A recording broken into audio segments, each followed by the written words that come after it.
Hi, Yang Jie. Hi. Very sorry for um, the different class link because I guess the previous one it did not actually appear on my calendar. Yeah, I couldn't find it. So yeah,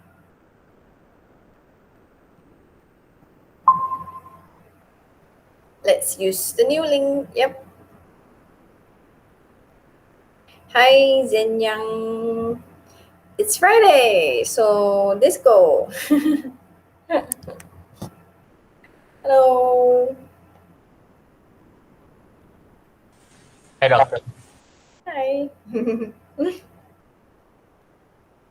So all of you were waiting in the other link. Very Yes, sorry. yes, I did.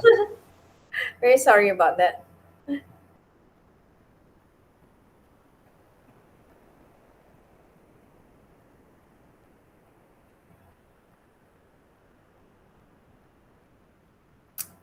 Hello everyone. Yes, happy Friday.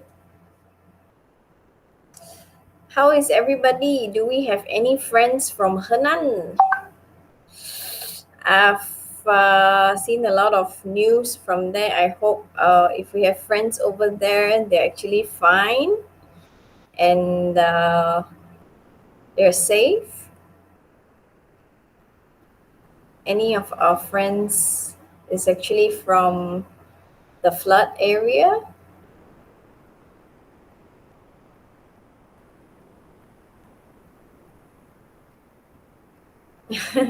I hope they are fine and will recover very soon.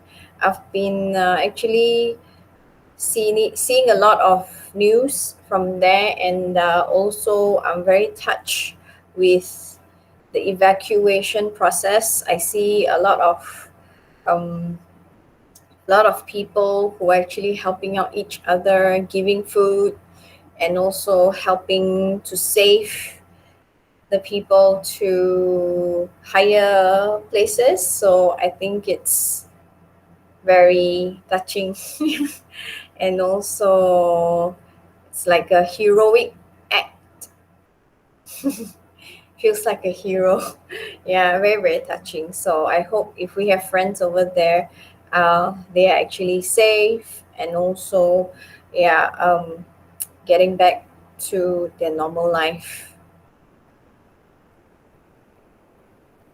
Hi, all our friends. Hello. Very sorry for the different link because I think that the earlier one was not appearing on my calendar. Very sorry.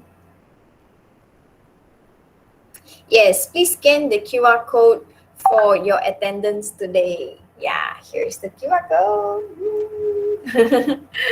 Yes.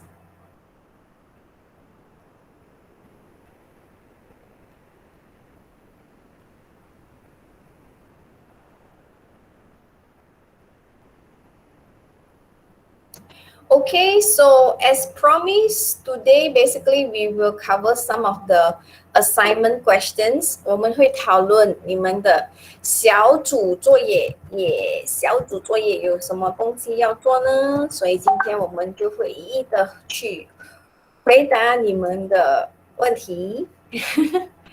So, yes, exactly. If you have any questions, then we will address to these questions. And we will go through what are some of the requirements for you to submit your group assignment. So, I think last week I required the moderator, yeah, the moderator to submit the group list to me. Yeah, so if you have that ready, please send it to me. I think you have my email. I will put my email. Hi, Wu Dao. 好吗？今天好吗？吃饭了没有？应该是还没有吃饭。今天我也是有一点点，稍微有一点点忙，然后明天也要去打针啦，所以就明天就不能跟你们聊东西呀、呀，所以明天去打针了就要回家好好的休息，然后就看电视，然后就看手机。呀、So，如果你们有了你们的那个小组的名字呢，就请把你们的名字就发给我，还是可以 WeChat 给我，还是可以 email 给我，因为我才知道你们的小组是怎样去安排，然后还有谁是在 Group One、Group Two、Group Three，and so on and so forth. Yeah. Yeah, doctor, I will send you the link. I will ask them to arrange all the details, and I will send you the link. Yeah, okay. You sound like you're in Malaysia. Yes, I'm Malaysian. Okay, that's why I feel the close proximity even though it's through the screen. Very good. Yeah, thank you very much for moderating the whole thing and also to coordinate. Yeah, thank you very much. So, in fact, today, yeah, we will just go through the assignment first and to address to any questions. 如果你们有什么问题，你可以问我，然后就我们可以开始了。Yes. So let me just share my screen.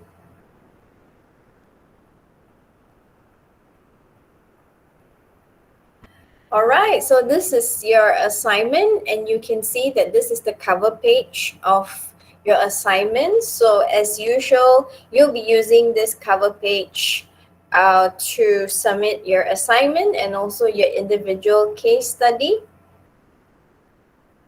So the individual case study comprised of 20% and the group assignment is 40%. So the total will be 60%. So 你们的小组作业呢，就是占了40%，然后那个个人的就是20%，所以你们的小组作业呢，就要去读这个 case study. Yeah, it's a case study. So this case study is very interesting because you can see that this photo over here. Yeah, so basically this guy is actually having fun, enjoying at work while you work your ass off. No, just joking. But basically, it's actually a picture to show you a disengaged person in a workplace. So, what do we mean by a disengaged person? So, this person could be someone that is not performing up to the group or the team leader's requirements, or this member is slacking. Yeah, so in other words, we say that this person is actually slacking at work, where the productivity is not as desirable and is not actually helping the organization to improve.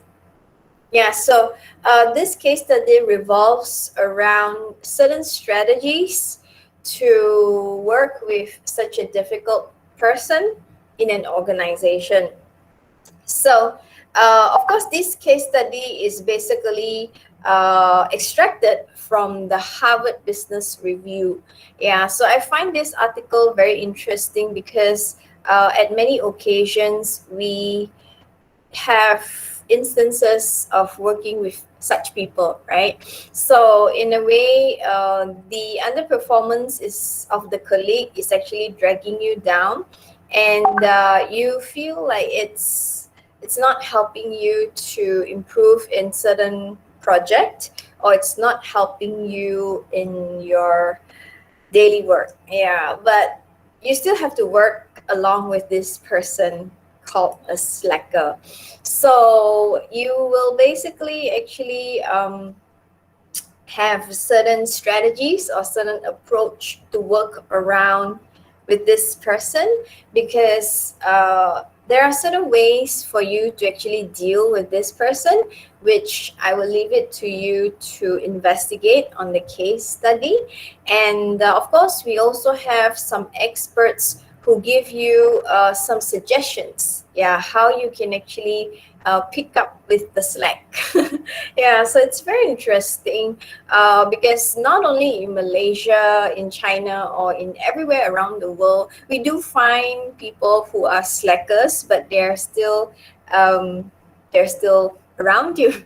Yeah, so sometimes we feel very frustrated because of this colleague who makes mistakes, miss deadlines, or with frustration, it actually negatively affected your job and your entire day. Yeah, so basically you have certain approach to deal with these people. Yeah, so you can actually access the full article over here. Let me just show you. Yeah, so of course, this article is from here, and what is important is that we we do find it very difficult to work with such a person. Yeah, so what can you do about a colleague who is a slacker, and how much support do you need to give to this person, and how can you safeguard your reputation within the organization?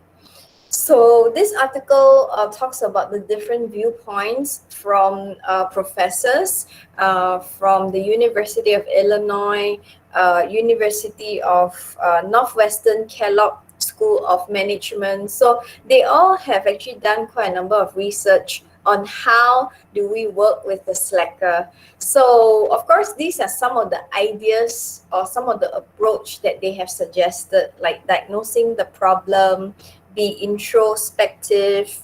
Um, Introspective is very interesting because at some point of time we need to reflect on our own behavior. Yeah. So and at some point of time, this phrase called fundamental attribution error, this phrase, you will come across this phrase in our coming topic, yeah, which is on attitude.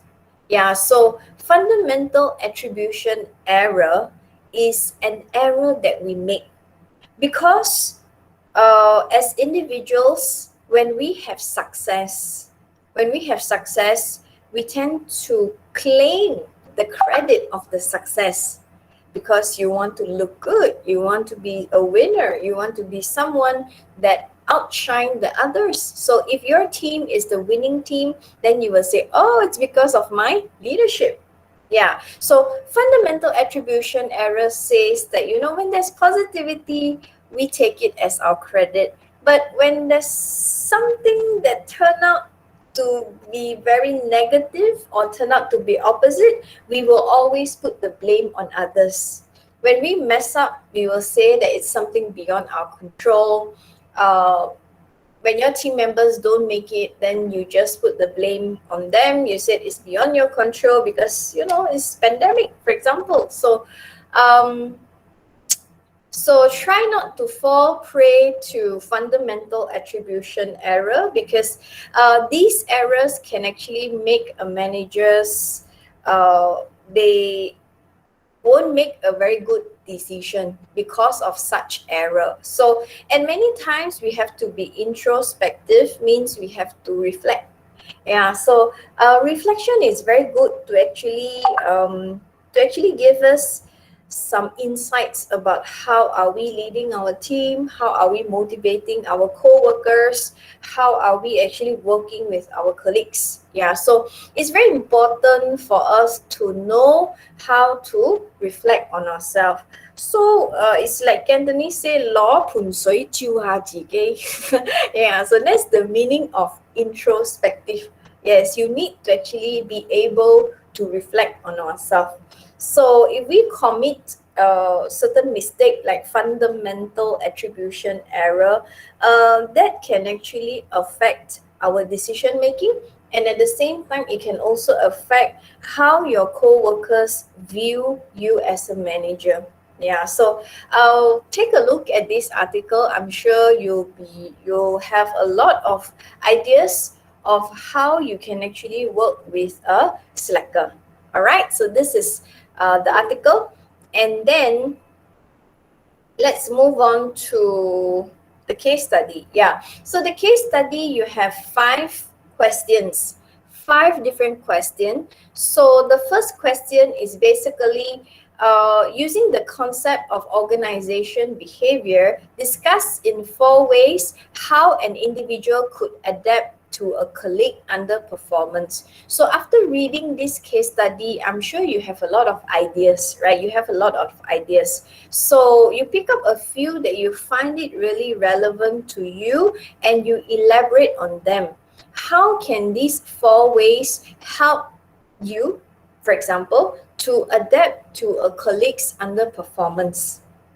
Yeah, so that's the first question. And the second question is you need to justify why you say that, why you actually pick these four as the most as the best approach. Yeah, as the best approach, because individuals, we are very different. Yeah, each of us, we have different personality, different attitudes, different emotions. So some people are more introvert, some people are more extrovert, some people have um mood swings. Yeah, so today you see them, they're very happy. The next minute they will look like they are very sad. Yeah, so if you watch before the cartoon Inside Out, then you will know, right? Actually, there's a lot of emotions. We have sadness, who always, when the kid is like, frustrated in doing something, then a lot of all these emotions will actually kick in.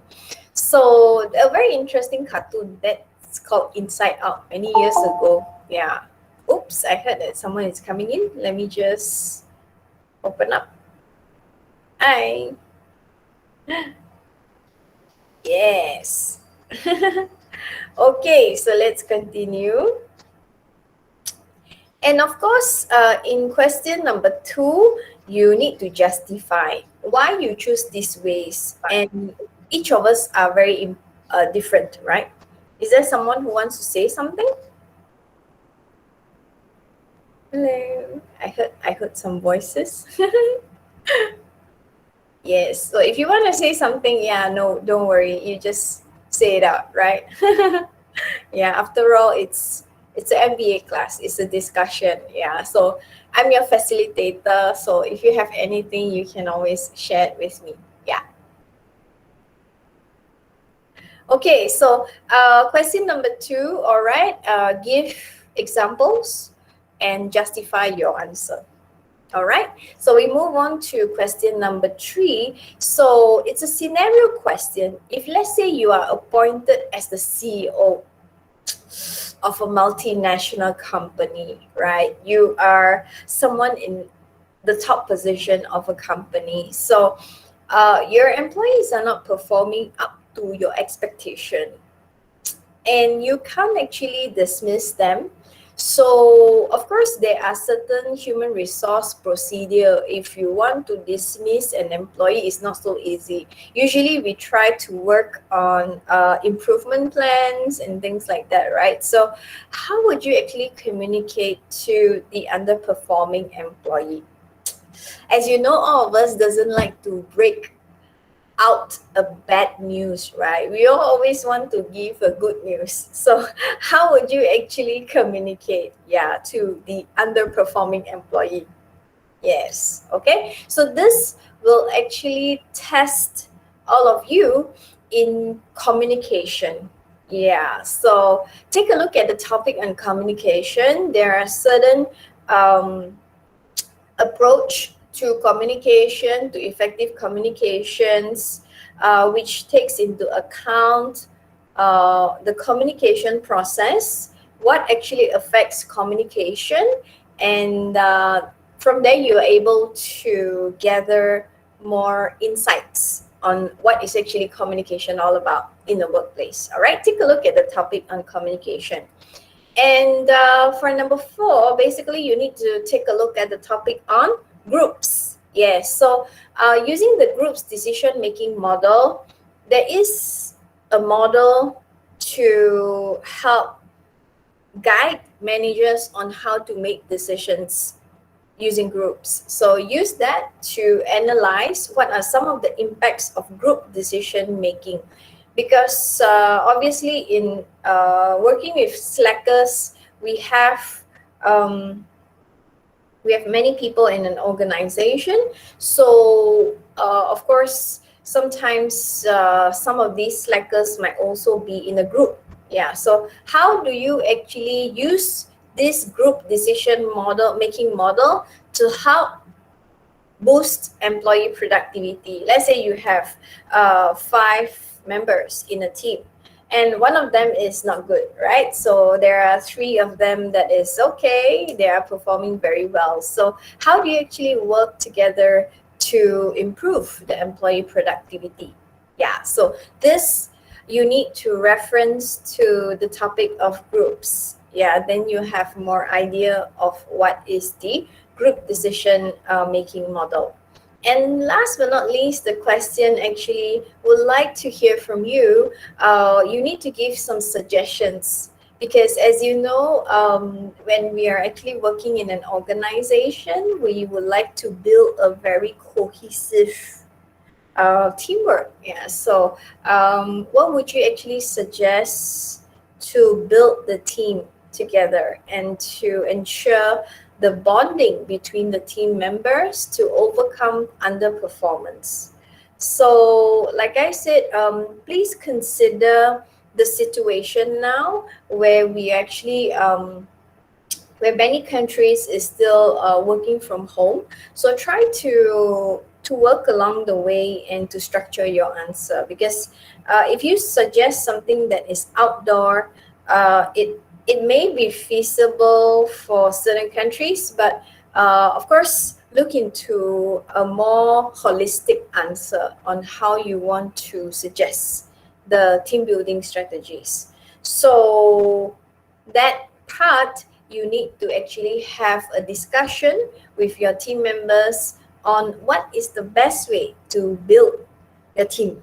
Yes, team building strategies. All right, so that would actually be the five tasks that you need to do as a group. And of course, you need to submit your report based on the following format. So you have the content, the introduction, the main body, conclusion, and also appendix. So if you have any illustrations or any graphics that you would like to show me how the thing works, maybe team building or something. So you can actually include it in your appendix to make the examiner further understand on what you're trying to explain in your group report. All right, so that's the function of appendix. And of course, you need to make sure that you submit your work for Turnitin to find the similarity index. So the similarity index that is approved is not exceeding 30%. Yeah, not exceeding 30%. So please make sure that you check your work in the draft mailbox before you submit it in the final mailbox.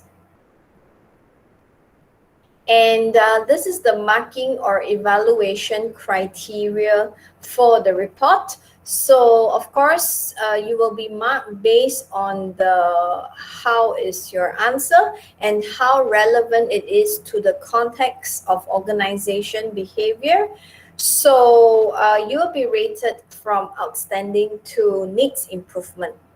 Yeah, so majority of the students that I mark is usually in this category. All right, so I rarely give anything within over here because I think all of you have very great ideas. Yeah, it's just that it's how to differentiate them from outstanding to excellent and also very good. So that is for the group assignment. And for the individual case study, so individual case study is equally interesting. It also has its own level of difficulty because it will only ask you 3 questions. Yeah, it will only ask you 3 questions, and you need to answer them in 1,000 words. So, in these 3 questions, actually, I would like to know from you, what are some of the things that you learned from the case study? Yeah, what are some of the key learnings from the case study, which is the case study where you're working with a slacker? Yeah, so that's the case study. So how is it that you can apply it to your working life? So from there, you can make some reflections and a simple conclusion on some of the key learnings.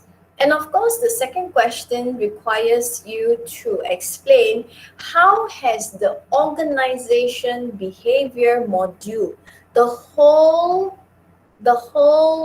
subject, which involves all the topic in the course outline, how it has helped you to understand the organization behavior and working with different people in your organization.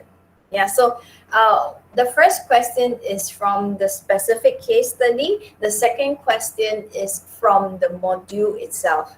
So I would refer the first question as a very specific key learnings. For the second question is on a more general, overall holistic key learning. What would you actually learn from the topic of leadership, from the topic of communication, from the topic of diversity? So what is it that you have picked up, and how has it helped you in working with different people? And the third question is basically to to ask you, it's very difficult to change your colleague.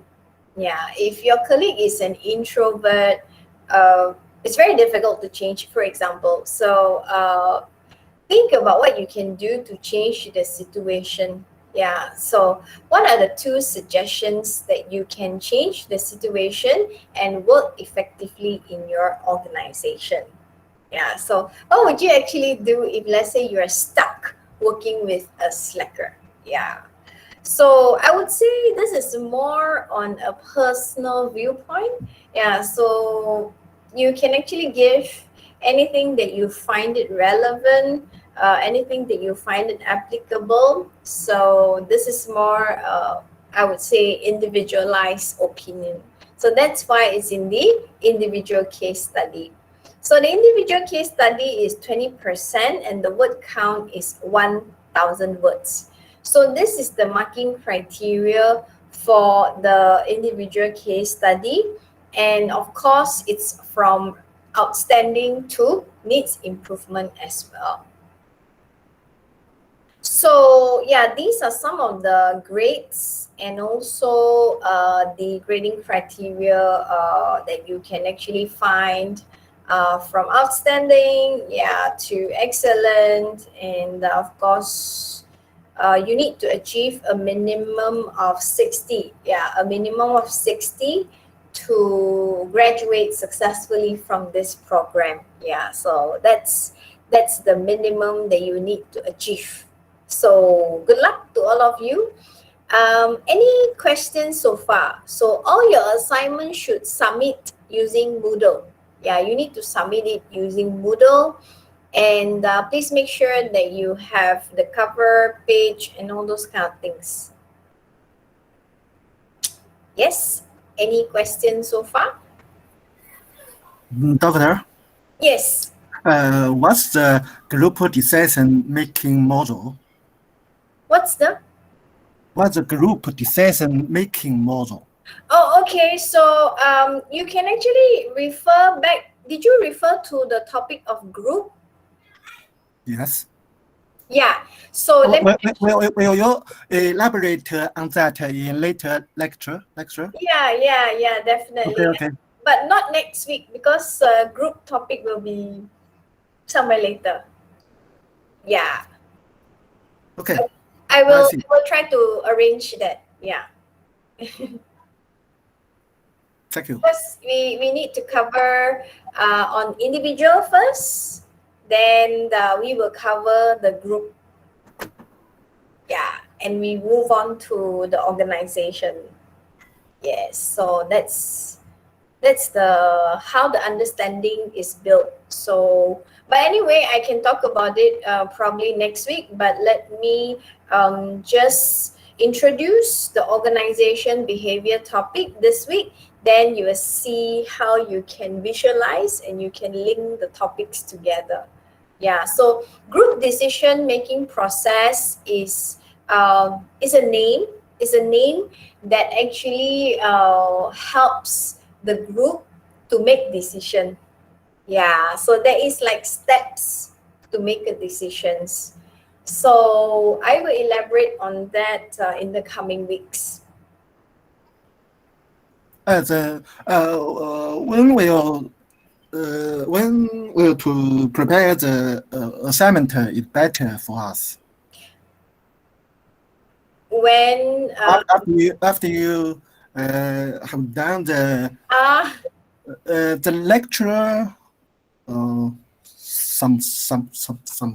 somewhere, I don't know.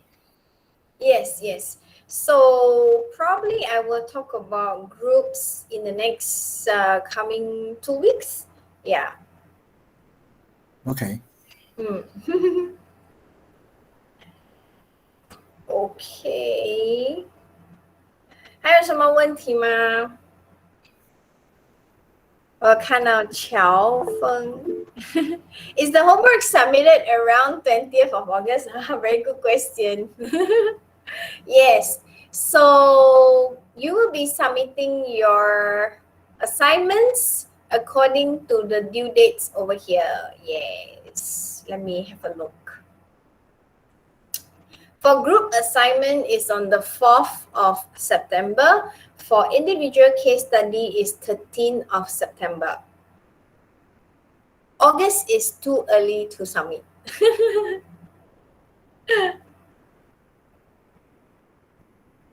Yes, August is too early. So you can actually understand the material first, and then maybe you can have some idea and you can discuss with your team member.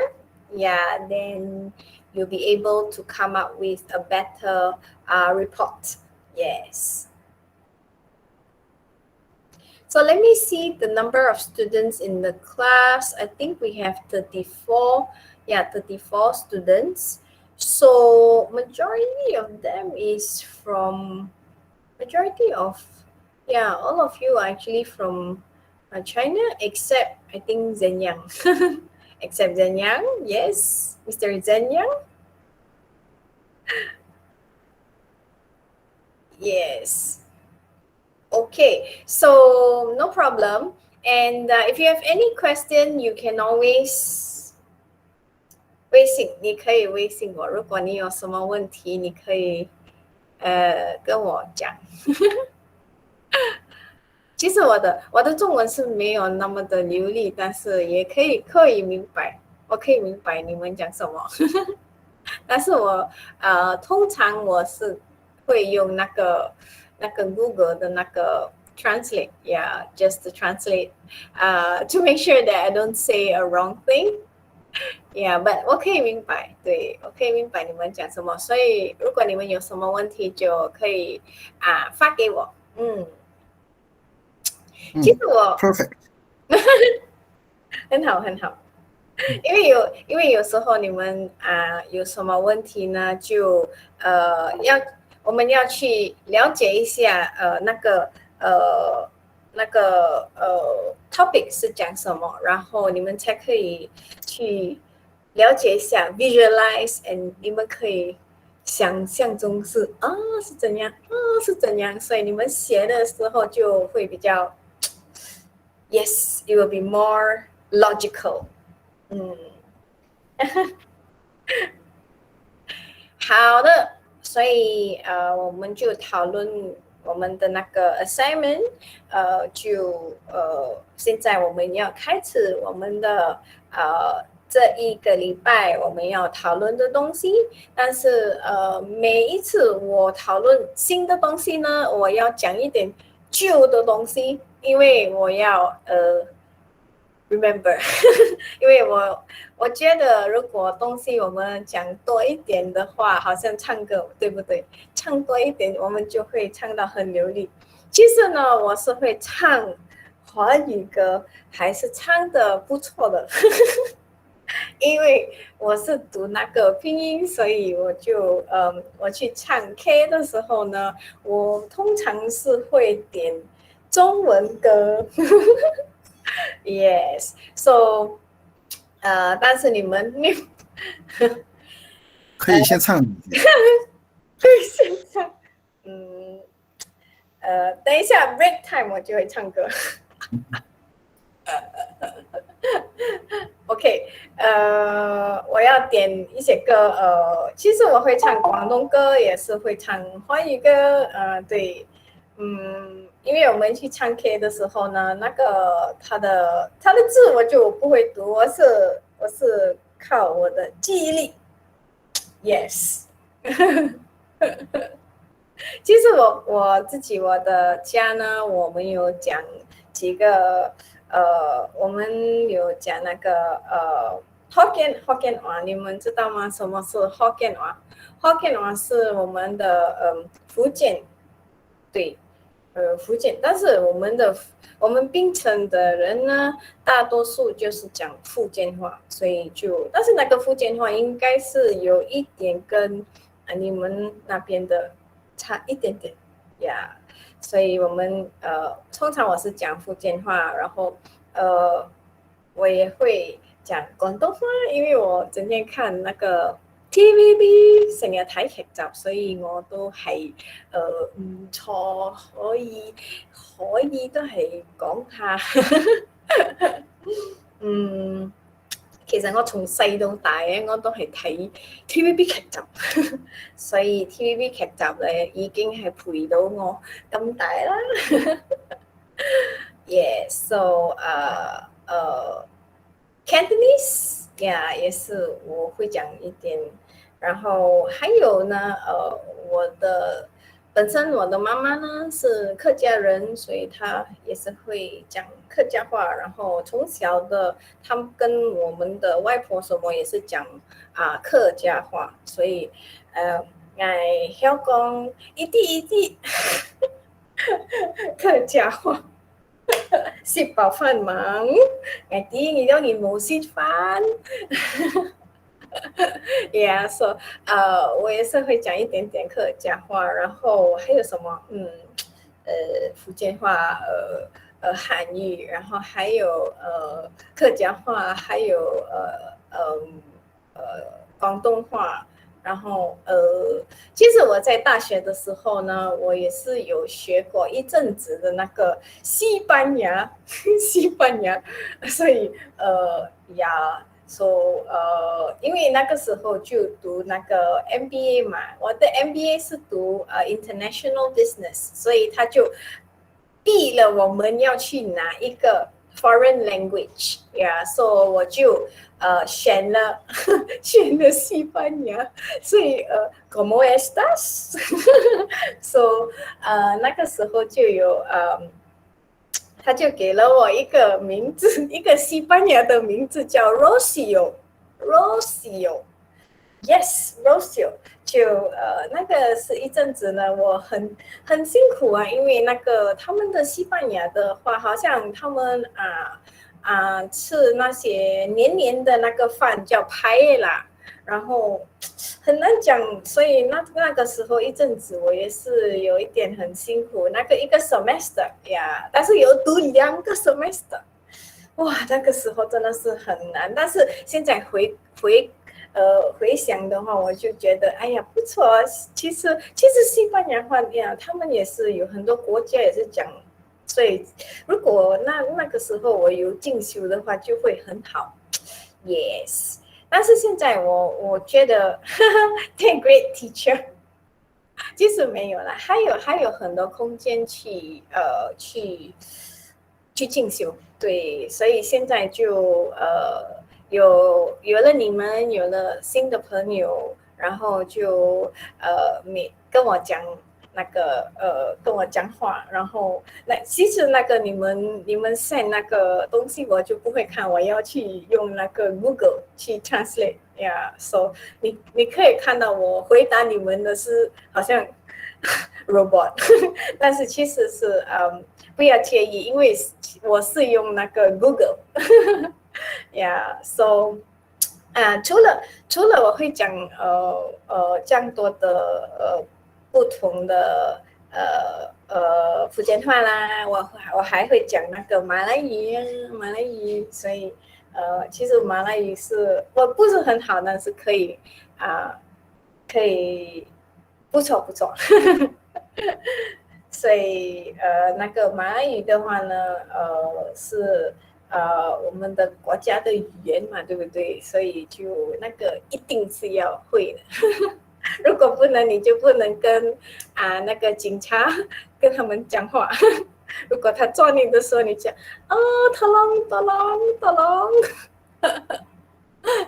Yes，因为现在我们有很多罚款啊，如果你没有穿口罩也是有罚款啊，如果你跨州也是有罚款啊，所以，唉，很惨一下，因为很多人就待在家很久了，所以也是要出去嘛，对不对？但是不能，因为今天的话，如果你们有跟到我们的新闻，你就看到有15,00015,000，对不对呀？那个整天就上上下下，上上下下，所以就我们也不知道几时可以跟你们一起，如果你们有来槟城，请找我吧。Yeah, so I hope that one day,我可以去中国去跟你们有什么学生我们去喝茶，对不对？Yeah, so 其实如果你们有跟我的抖音的话，你们会看到，我有拍了几个，不是拍了，我有 upload 几个那个 video，就是以前我有去中国不一样的地方，然后就学了很多不一样的东西，然后你们就可以去看看，请关注吧，宝贝们。今天看那个抖音的，他们就想请关注，然后这里有一个东西的，对不对？请加入我的群。Yeah, so very interesting, 每一天我也是有看那个抖音，因为我觉得很多很多优秀，对，很多很多优秀，什么东西你写？等一下我看一下，很优秀，要跳舞的有跳舞，要 TikTok 不是 TikTok， 是你们的抖音，有啊，我们有可以 download 你们的那个抖音，对，是你们的抖音呀。对，你没有关注我吗？哪里有可能？如果你要的话，我就可以发给你，你可以跟我。对，是你们的抖音。对，我还是有关注很多很多那些明星啊，好像刘德华，对，刘德华。That's the international version. No, I mean mine is actually on your Douyin. Yeah, not TikTok. Yeah, TikTok is the international version. Yeah, mine is Douyin. Yes. 所以如果你们有抖音的话，就请关注我吧。Let me share with you the code.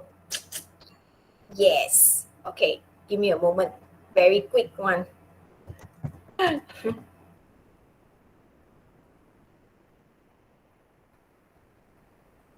很快吧了，很快吧了。等一下，等一下。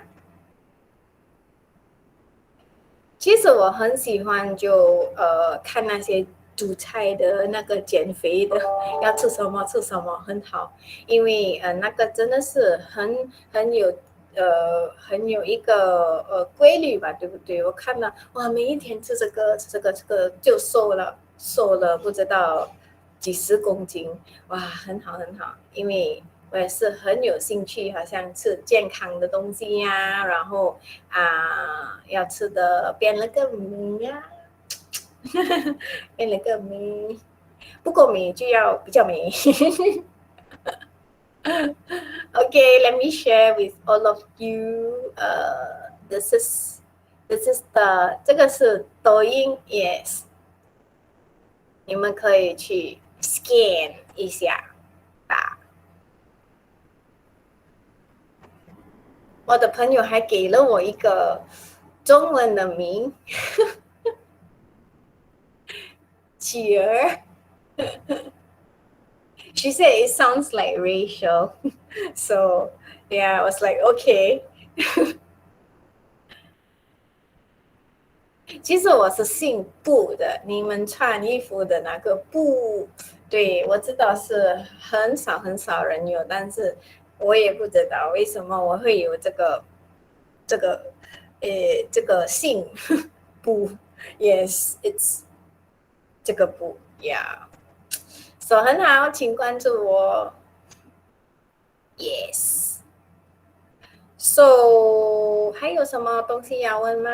我看到有一个名家，我看到你了。Now I see you. Now you're off already. Yes.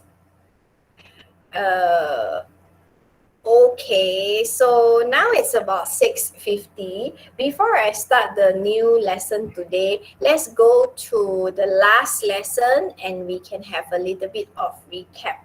Yeah, just to remind us of what actually happened in the last class. So 上一个课程呢，我们就有讲到什么是这个organizational behavior， 对不对？其实80多年的时候呢，就没有什么人就关注到这个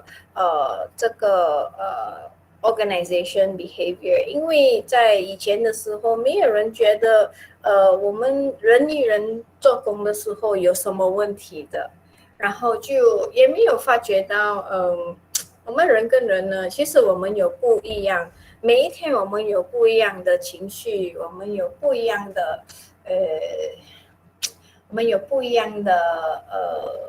personality， 所以呢，有时候我们会觉得，哎呀，比较没有力气做工，有时候我们觉得很开心，对不对？其实呢，这个organization behavior 呢，在90后才有很多那些科学家，他们就去深入了 ，yes， 去深入了去了解为什么我们在一个公司做工呢，有很多不一样的东西会发生，然后就会产生到那个公司就没有那么的好，因为有人吵架啊，还是有人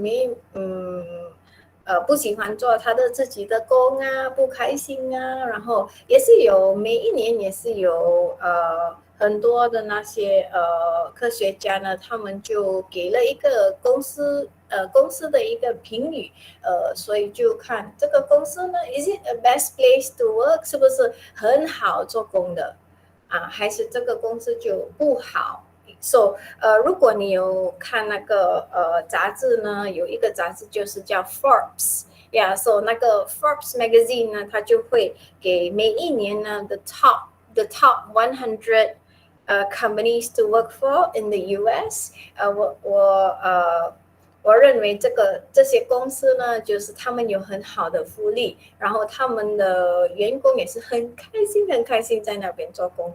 So 很多人讲 happy employees are actually productive employees. Yeah. So when the employees well-being are actually taken care， 如果你照顾你的员工呢，他们真的是会跟你们一起拼，然后就会给你们的公司就很successful. Yeah, so that's why organization behavior has gained its importance throughout the years. So until now， 在每一个 MBA 的课程里面呢，就有这个 organization behavior， 就包括了我自己的学院。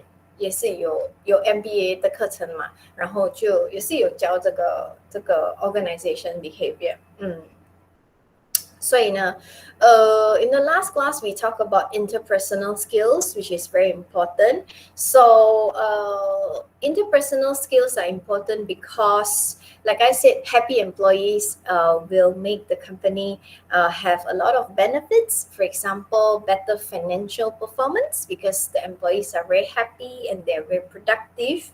And at the same time, 他们也不要离开这个公司。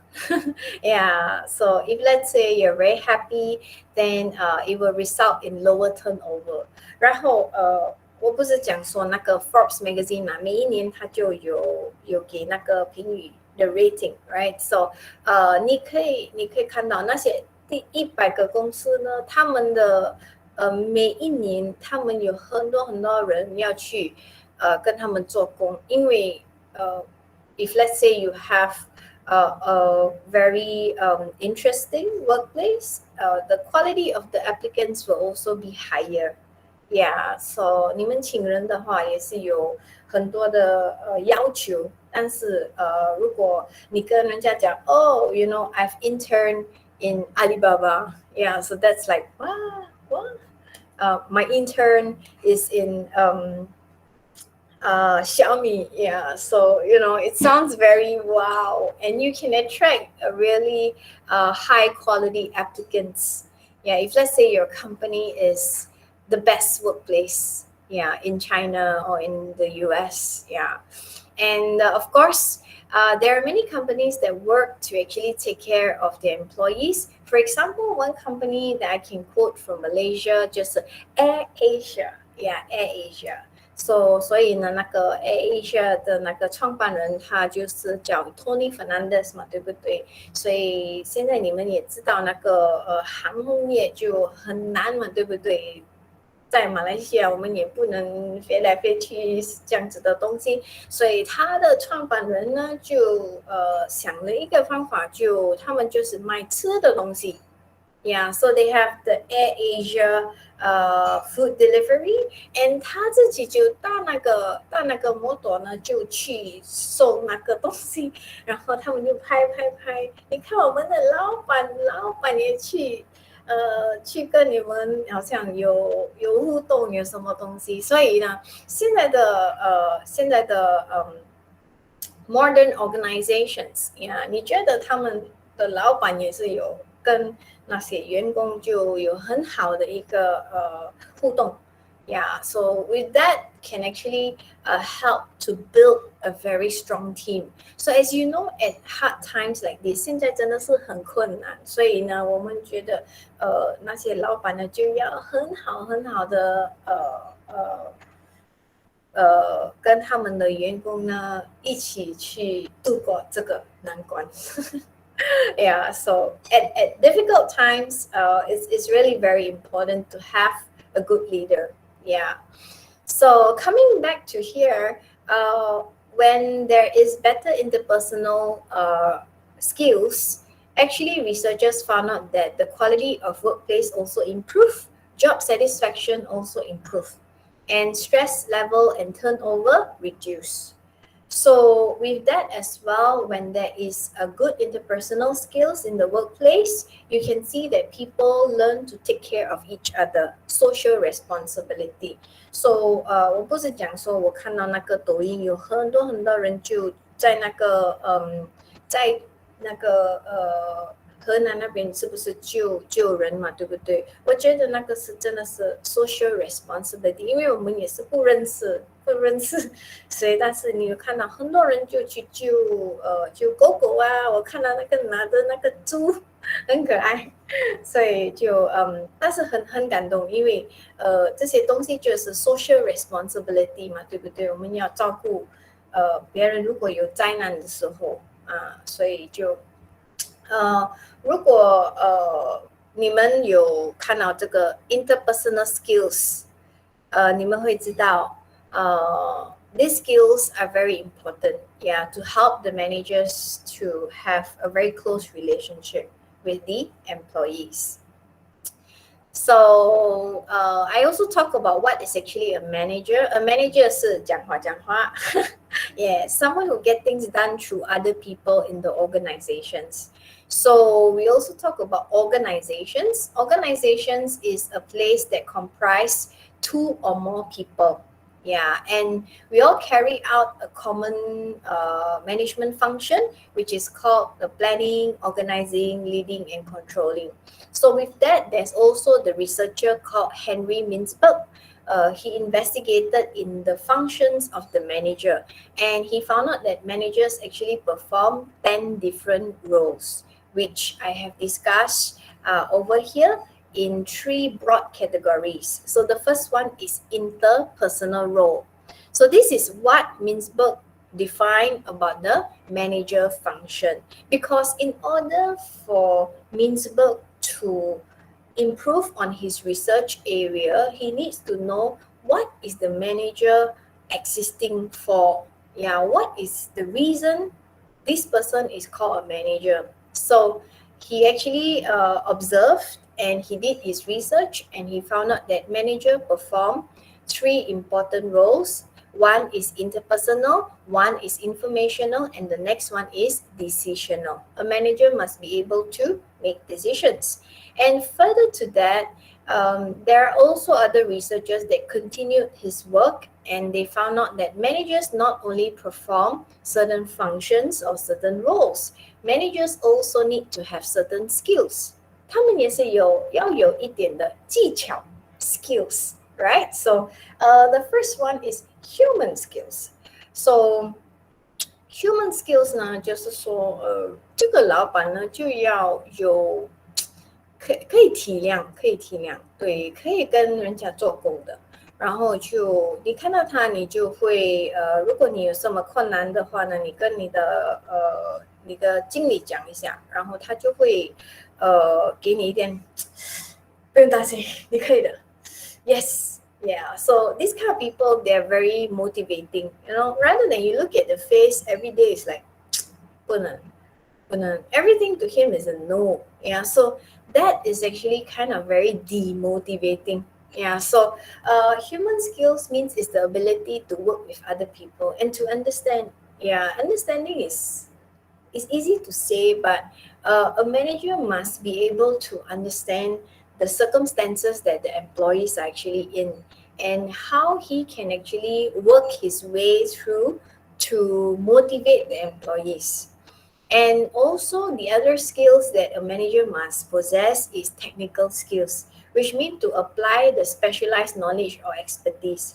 So as I know, some of you come from different backgrounds, from IT, from engineering, from so many departments. So specialized skills means these skills is very specific.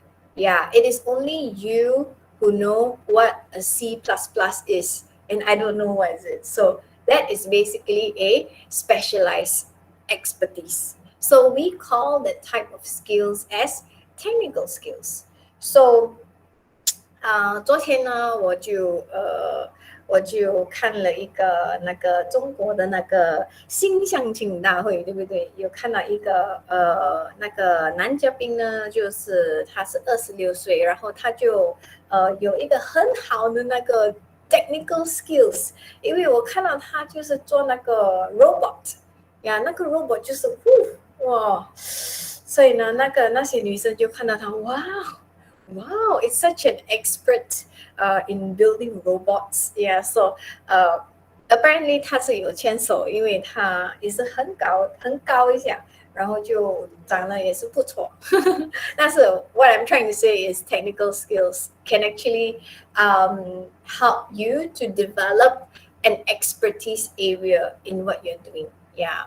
And the next one is conceptual skills. Conceptual skills means is the ability to analyze and to diagnose complex situation.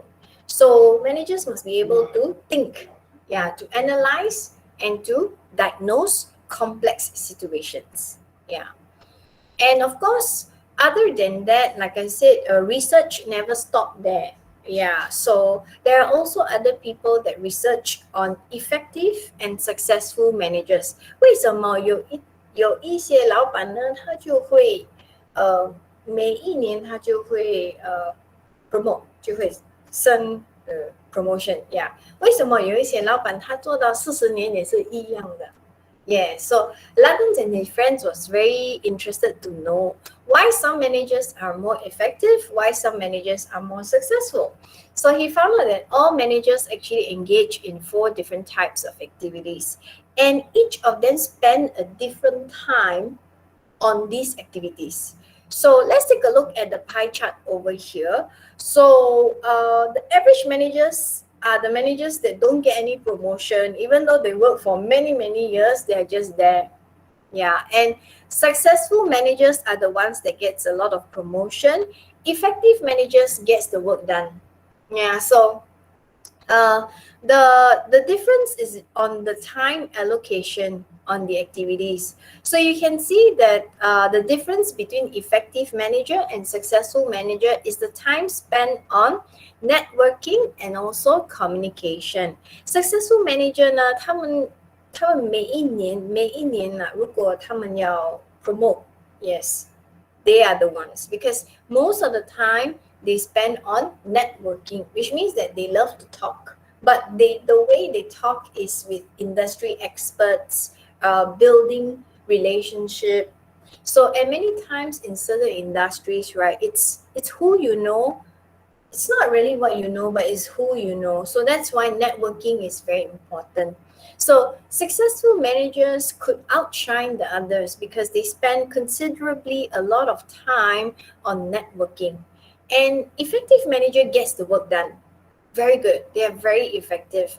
And they spend a lot of time on communication.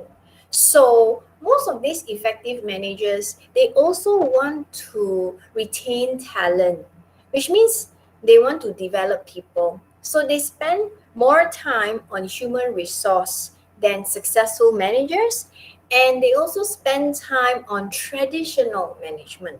So effective managers, in order to make their work done, they need to have certain control.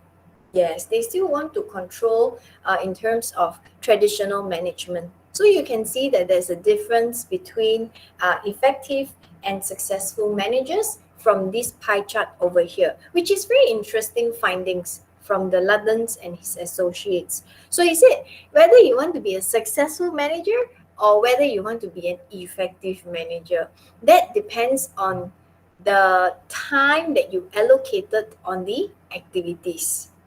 And that's what makes the managers whether they are effective or they are successful according to Luddens. And then after that, we define what is organization behavior. So organization behavior, we want to look at relationships, which is systematic study, because most of the time behavior is quite predictable. Yeah, it's quite predictable if you understand and you know the person, what is their personality and what is important to them. So combined with evidence and intuition, this is why the OB derived the theories and the different models. So apart from understanding relationship, it also look at evidence. Yeah, because evidence can help managers to make decision. And last but not least, it also looks into intuition. Intuition means is sixth sense. Sometimes our sixth sense could be correct. Have you ever felt on one day, you know that it's not a good day for you to talk to your boss because based on the emotion, based on the expression, based on the way he walked and everything, you know that it's not the right day. So that is basically intuition, which organization behavior researcher, they also look into this area to come up with their theories and certain models. So that's how the organization behavior subject actually began. And of course, we all have a lot of information around us. Yeah. And with the use of the phones and also the proliferation of technology, advancement of technology, we all have a lot of data around us. But of course, data can use in many ways, for example, to build models, to understand more about the customers, to design a new marketing strategy. You have analytics to design, and maybe to prevent the next catastrophe, to prevent the next typhoon. We want to look at data. But as the data has actually served a lot of purpose, it still have its own limitations. And with these kind of limitations, that is why we still need organization behavior, because managing people by using data is quite new. Yeah, it still require a lot of researchers to look into it. And that's why many people are quite against using data to manage them. So back then in 1911, there is this researcher called Frederick Taylor. So Frederick Taylor actually proposed that we use surveillance camera to monitor employees. So many years ago, they already start to promote this. So when we talk about Frederick Taylor, right? Frederick Taylor is actually, we call him as the father of scientific management. Yeah, because if you're a management student, then you will know some of these famous names. So when you talk about Frederick Taylor, he's actually the father of scientific management. So he proposed that if you want to make someone good in their job, you need to simplify and you need to optimize the job, which means that you need to make things simple. So, but in 1911, he actually proposed the use of surveillance cameras, which is CCTV, to monitor the employees. So many people were actually opposing to what he said, but there are also many researchers that supported him and say, hey, actually, by using CCTV is good, because when people are observed, right, they will be more careful in what they're doing, and they will be hardworking. So this has actually allowed another researcher called Elton Mayo. So Elton Mayo is also famous for his work on the Hawthorne studies. So the Hawthorne studies, we will also talk about it in the coming lessons, because the Hawthorne studies is actually the studies of the factory worker in General Electric in the US. So back then, they wanted to know why the productivity of the worker did not improve, despite they gave them a lot of training and everything. So there's one day this Mayo actually went into General Electric, and he proposed that we actually observe this factory worker. So he started to actually look at them and how they actually assemble the parts in the factory. Then he thought of actually doing something. So he went there and he dimmed the lights. He played with the lights like kids and that. He played with the lights, and then he actually looked at them, how they do the things. And then when the factory worker felt that they were observed, they actually start to be faster in what they're doing. Yeah, because they know that someone is watching them. So that's why this has actually created a new area of research, which is called the Hawthorne studies. Yeah. So the Hawthorne studies actually suggest that when individuals are being observed, they tend to be more hardworking.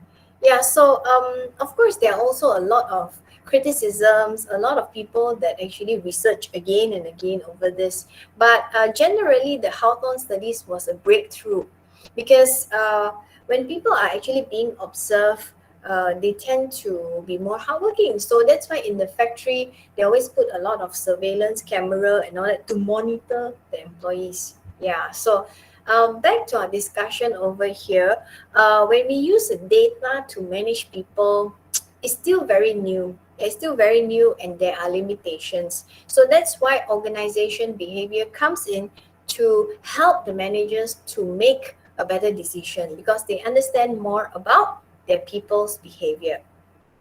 So, with that, organization behavior is actually contributed by a different sciences, different discipline. So mainly is contributed by psychology, 心理学. Yeah, 心理学. So organization behavior, majority of it is contributed by psychology.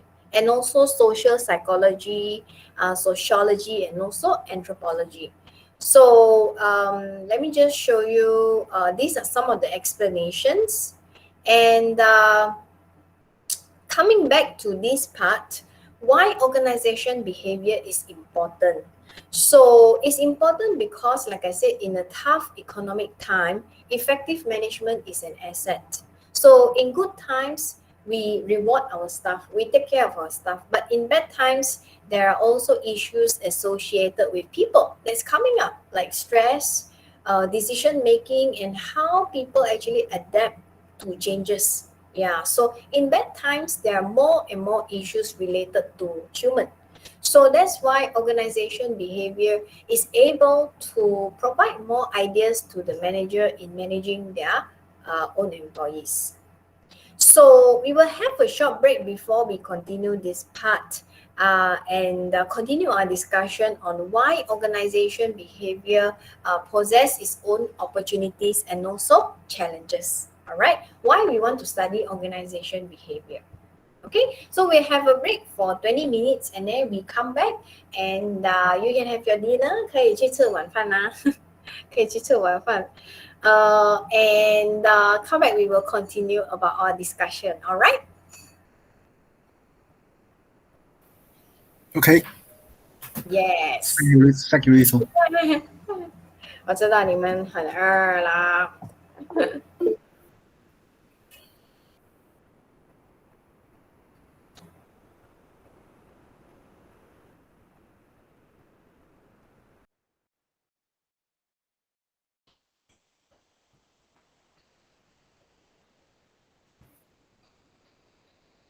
Do we have a break now?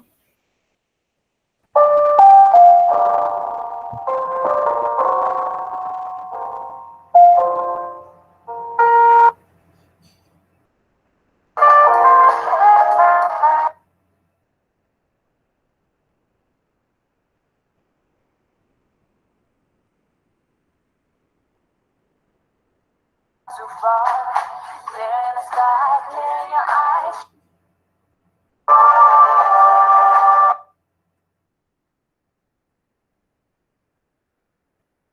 Are you too young or too late to start investing?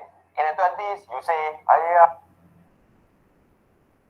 الطلبة بالزمالية اللي أنا ما زلت وقت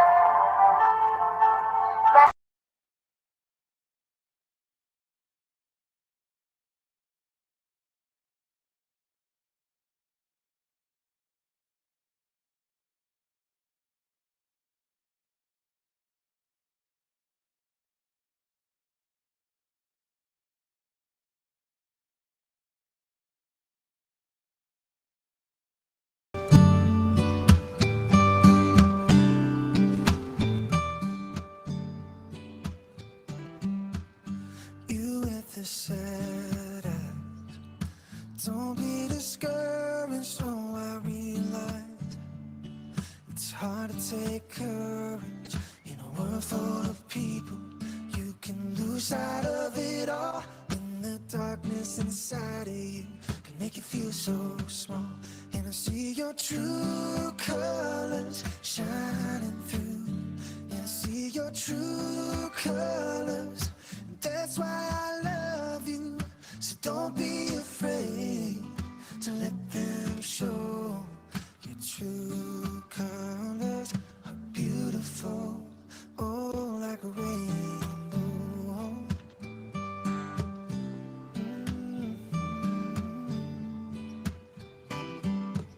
Show me a smile. Don't be unhappy. Can't remember when I last saw you laughing. This world makes you crazy.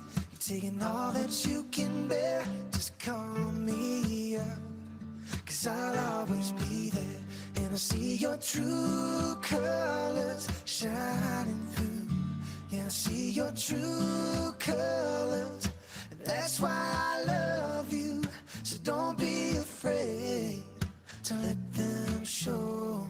Your true colors are beautiful, oh, like a rainbow.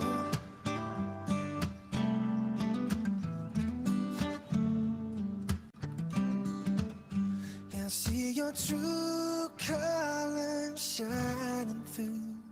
I see your true colors shining through. I see your true colors shining through.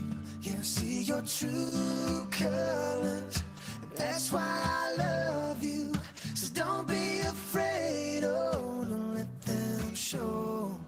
Your true colors are beautiful, oh, like a rainbow. Oh, like a rainbow.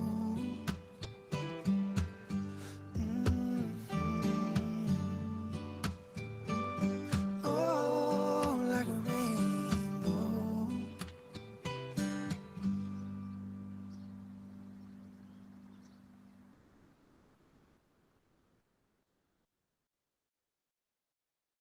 Top 3 mistakes business owners and entrepreneurs make when it comes to selling online with video. Mistake number 1, views, likes, and shares. Business owners and entrepreneurs like you focus on the views, likes, and shares of your video, but you fail to realize that views, likes, and shares do not equal sales. It's kind of like this. It's like going into a store, owning a store, and having hundreds and thousands of people going into your store and no one buying. Versus having a store, but 100 people walking into your store and all 100 people buy. And that is the most important thing when it comes to selling online, because you and your business needs to be profitable. So how do you do it? You want to focus not on the views, not on the shares, not on the likes, but on the most important thing called conversions. Mistake number 2 is that you focus on the one perfect video. You hire videographers, you hire experts, you spend a lot of money shooting that one perfect video, that one perfect ad, which never exists. Instead of focusing on that one perfect video, you want to focus on publishing videos that, even though they're not perfect, but they get your brand out there. So focus on publishing consistently and creating videos every single day. Which then leads to mistake number 3. You haven't signed up for our free masterclass, because there's so much more that I want to share with you, and I don't have time in this video. So what are you waiting for? If you want to learn how to not only create videos that sell online and take your business online faster, quicker, and easier than anything you can do, and you do everything with nothing but your smartphone, I want you to click on the link below and let me guide you how. Let me show you the scripts, the templates, and the 5-step system to creating viral videos that sell with nothing but your smartphone. You don't need to look good, you don't need to be fancy, and you don't need to be great.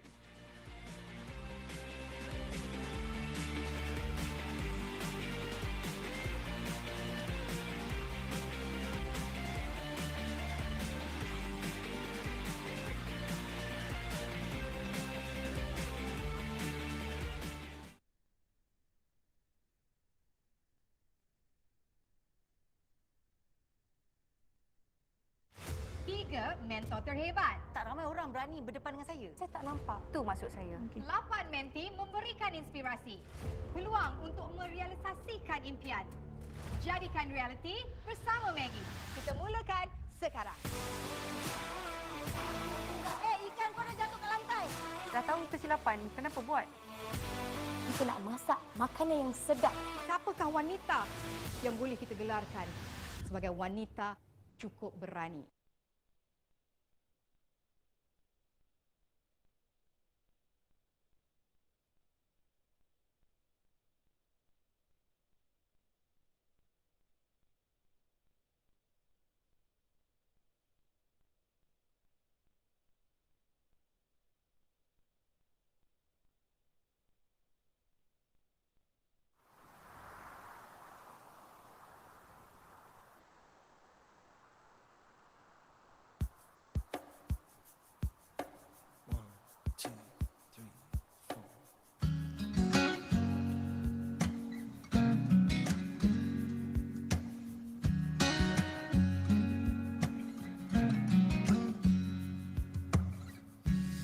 Why'd you have to leave so soon? Yeah. Why'd you have to go? And why'd you have to leave me when I needed you the most? 'Cause I don't really know how to tell you if I'm feeling much worse. I know you're in a better place, but it's always gonna hurt. Carry on, give me all the strength I need to carry on. Yeah, yeah. It's been a long day without you, my friend. And I'll tell you all about it when I see you again. 'Cause we've come a long way from where we began. Oh, I'll tell you all about it when I see you again.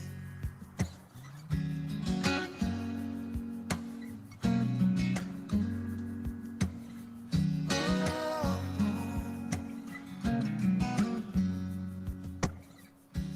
how do I breathe without you when I'm feeling so cold?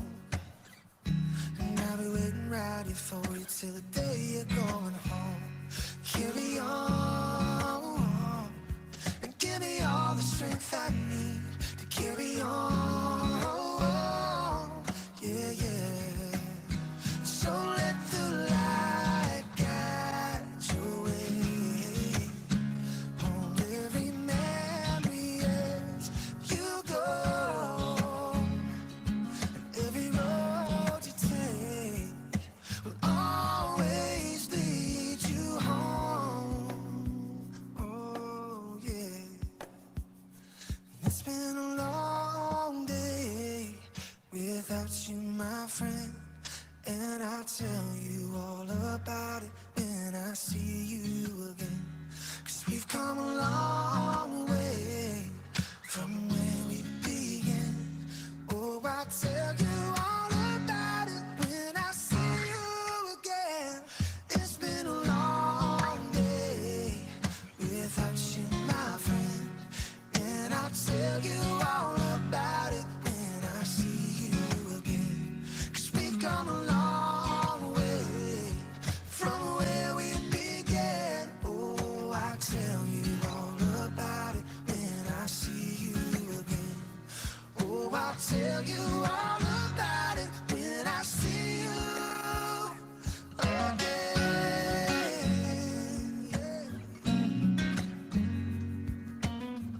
Oh,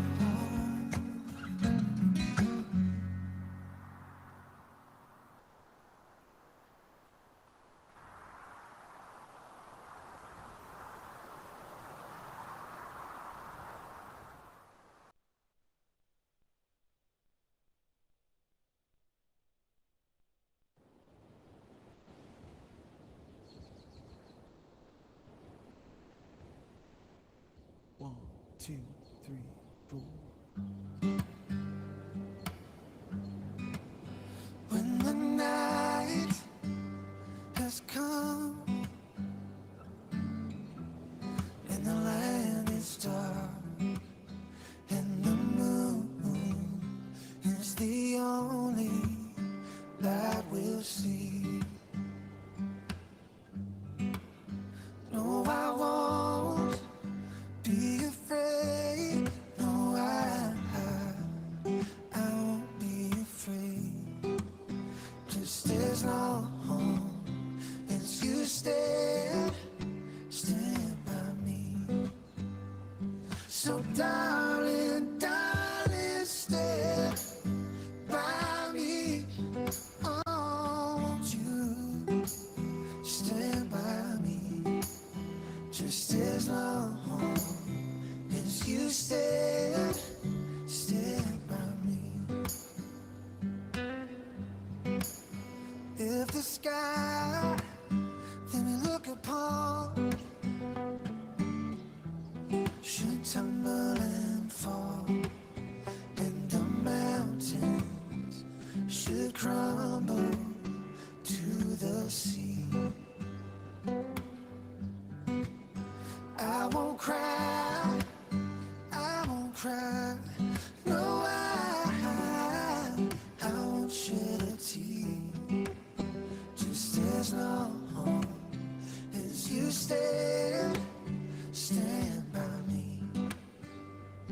So darling, darling, stand by me.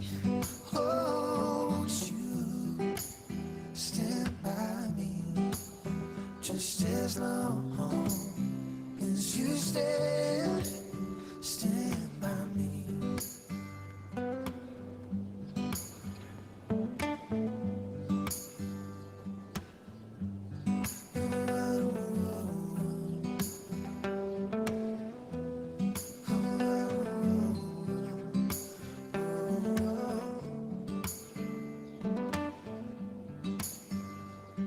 Whenever you're in trouble, won't you stand by me? Oh, won't you stand by me just as long as you stand by me. Oh, darling, just as long as you stand by me.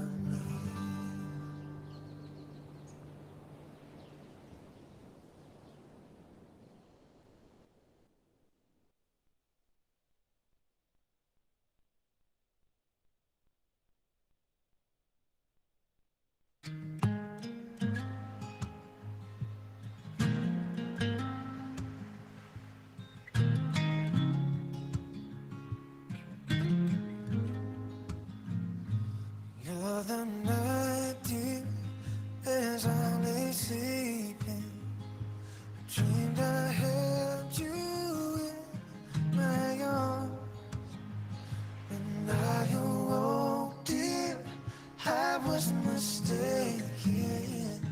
So I hung my head and cried. You are my sunshine, my only sunshine. You make me happy when skies are gray. You never know, dear, how much I love you. Please don't take my sunshine away. I'll always love you and make you happy. If you will only say the same. If you leave me and love another, you'll regret it all someday. You are my sunshine, my only sunshine. You make me happy when skies are gray. You never know, dear, how much I love you. Please don't take my sunshine away.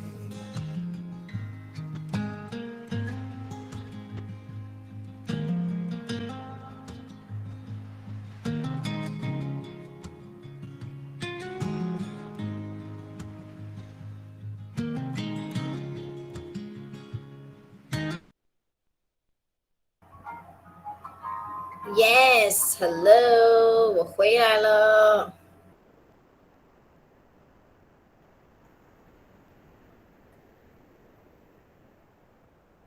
Hello, everybody. Yes, I'm back.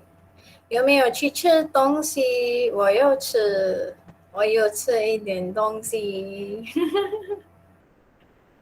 所以我就回来了。你们回来了吗？ Yeah, I'm here. Very good. Yes. So don't worry if you're tired, you can just sit back and listen to me. 对，我有去吃了一点东西，因为等一下就9点了，很夜了，不要吃这样，很夜了，不要吃这样的东西，等一下就马来西亚通常几点吃晚饭啊？通常我们的家庭就是6点半7点这样子，你们呢？哦，similar. 啊因为如果太有时候我看到他们那些明星他们要养生的，他们其实3点过后就不要吃东西。对的，但是不能嘛，对不对？很长的时间，所以就但是现在因为我是减肥嘛，然后就其实从上一年8月到现在呢，其实我一天就吃1次罢了，所以我就刚才我讲的，我去吃东西呢，是我去喝一点饮料，那个就是叫着吃东西呢。所以对，会饿的，会饿的。因为以前我是比较呀，然后就从那个因为我们马来西亚那个上一年的时候就是疫情嘛，对不对？然后就不能出去，然后我就趁着这个机会就减了一点肥，然后就到现在呢就总共有减到10公斤。那个不正常啊！疫情期间一般都会长肉的。对，然后我真的是我不能接受了，我就那个时候就比较胖一点，所以就趁了这个机会就减肥啊，所以我每一天我就吃1次罢了，然后就运动，每一天我就跑步，有时候我是跑5公里到10公里左右。然后还有在家呢，就现在不能出去嘛，对不对？以前我是有去那个健身的我们这里有一个健身房，然后就去那边有一点朋友一起，就没有这样，有一点好像动力，对不对？你看了你的朋友，哇，很快。但是现在就没有得去也没有朋友所以就在家就看那个香港的那个 coffee。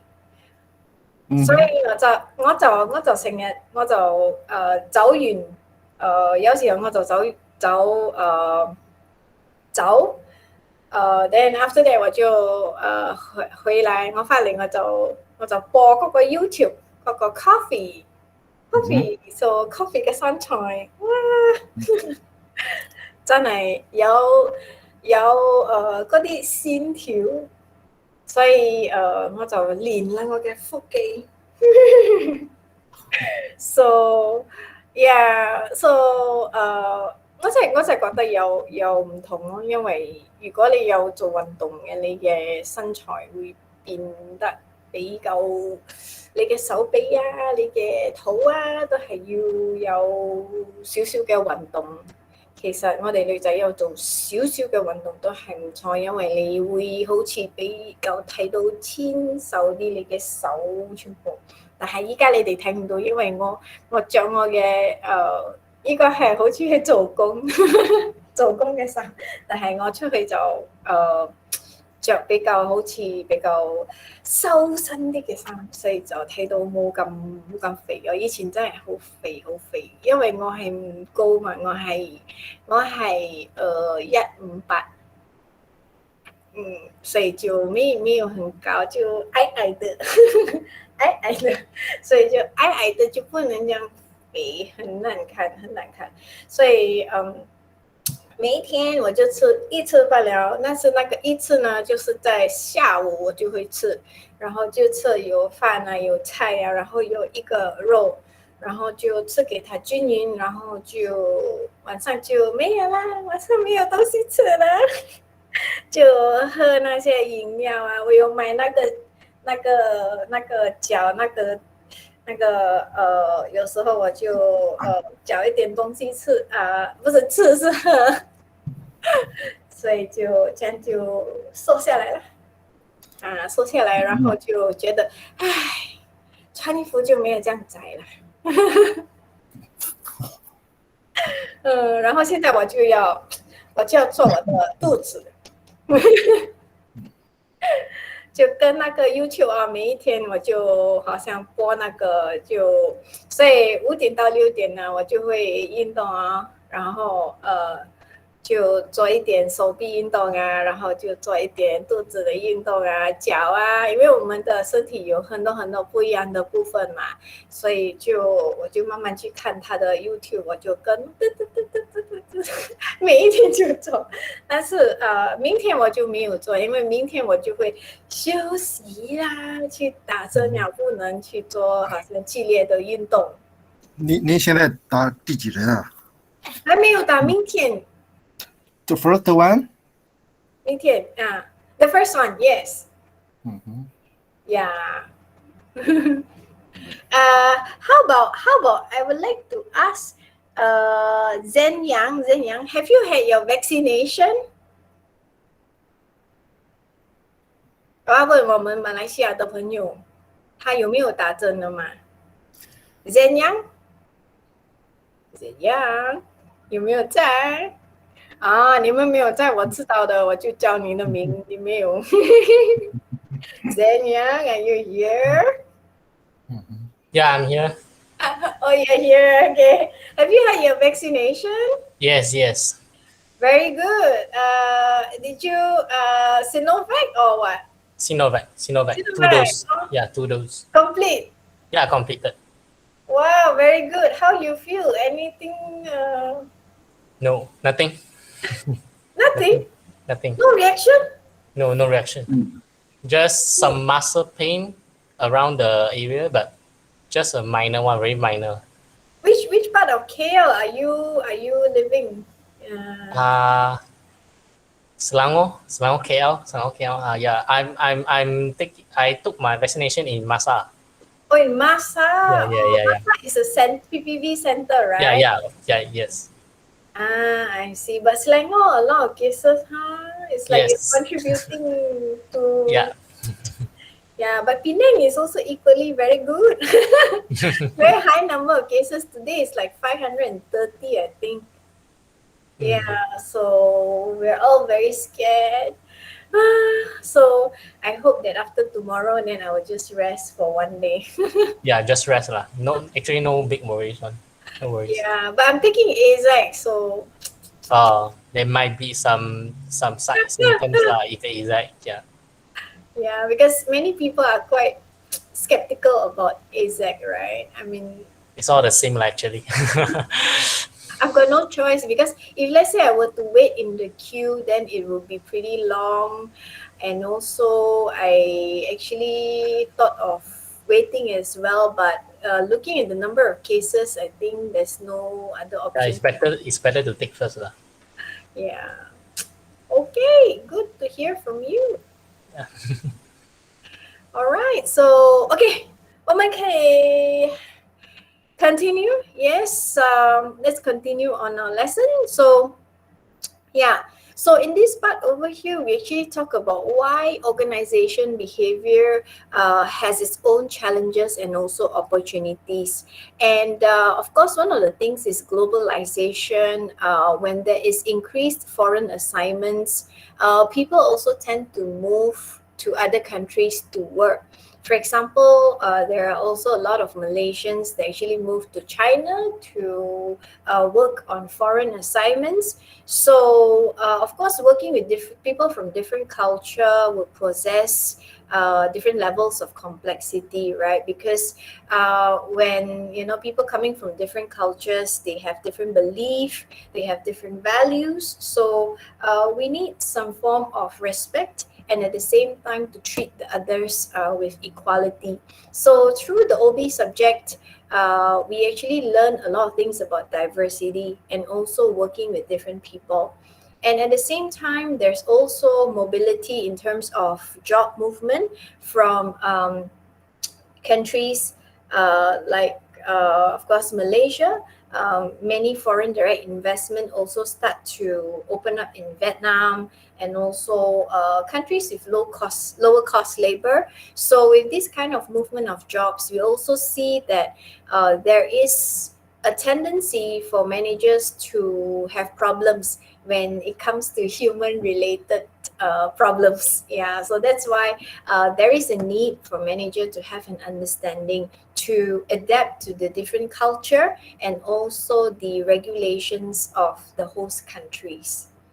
And following that, let me share with you a very interesting statistics over here.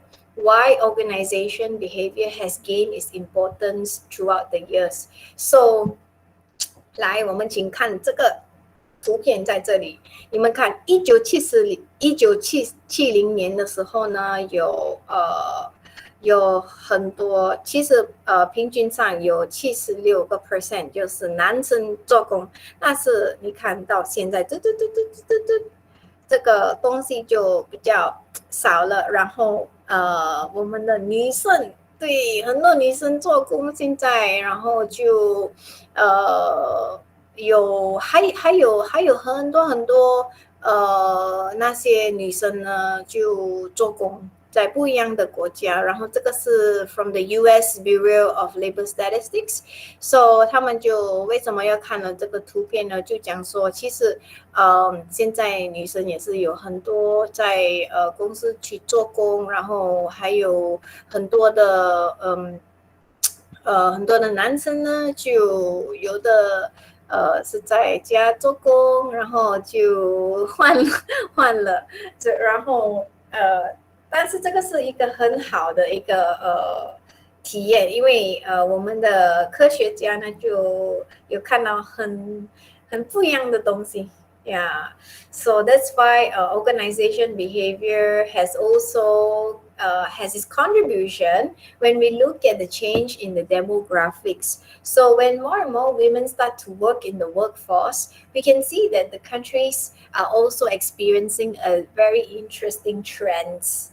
Yeah, so as we know, there are countries like Japan. Many years ago, they tend to have this glass ceiling, right? Even though the women perform very well, but they did not actually achieve equality in terms of the salary and also the promotions that the men obtain. So the glass ceiling issue is also quite prevalent in certain countries like Japan.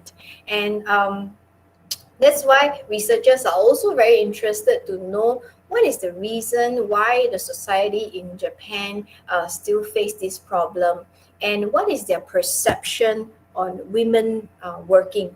So, of course, this has actually helped many OB researchers to further understand what's happening in the current workforce. So, yeah, that's why we look at this percentage of men and women working. There is a significant increase in terms of women working. If we look back in 1970s until now, yeah, the gap is actually has actually getting closer. Yeah, so that's the interesting thing. A lot of interesting trends over here as well, and. The next one is workforce diversity. So workforce diversity. 老师，刚有个问题， Yeah. 刚才那个对，为什么从2005年 2005那个男女比例都有降低呢？在这里吗？ Okay, 2005. Yeah. So, you mean there are less people working? Yes. Yeah, because actually during that time they also have this aging population issue. Yeah, they also have other issues as well during this time, which is actually showing them that they need to actually look into their workforce. There is a problem in their labor force in the US, because this is from the US labor statistics. There are also other reasons that contributed to the decline in the men and the women in their workforce. So, like I said, aging population is one of the contribution issue.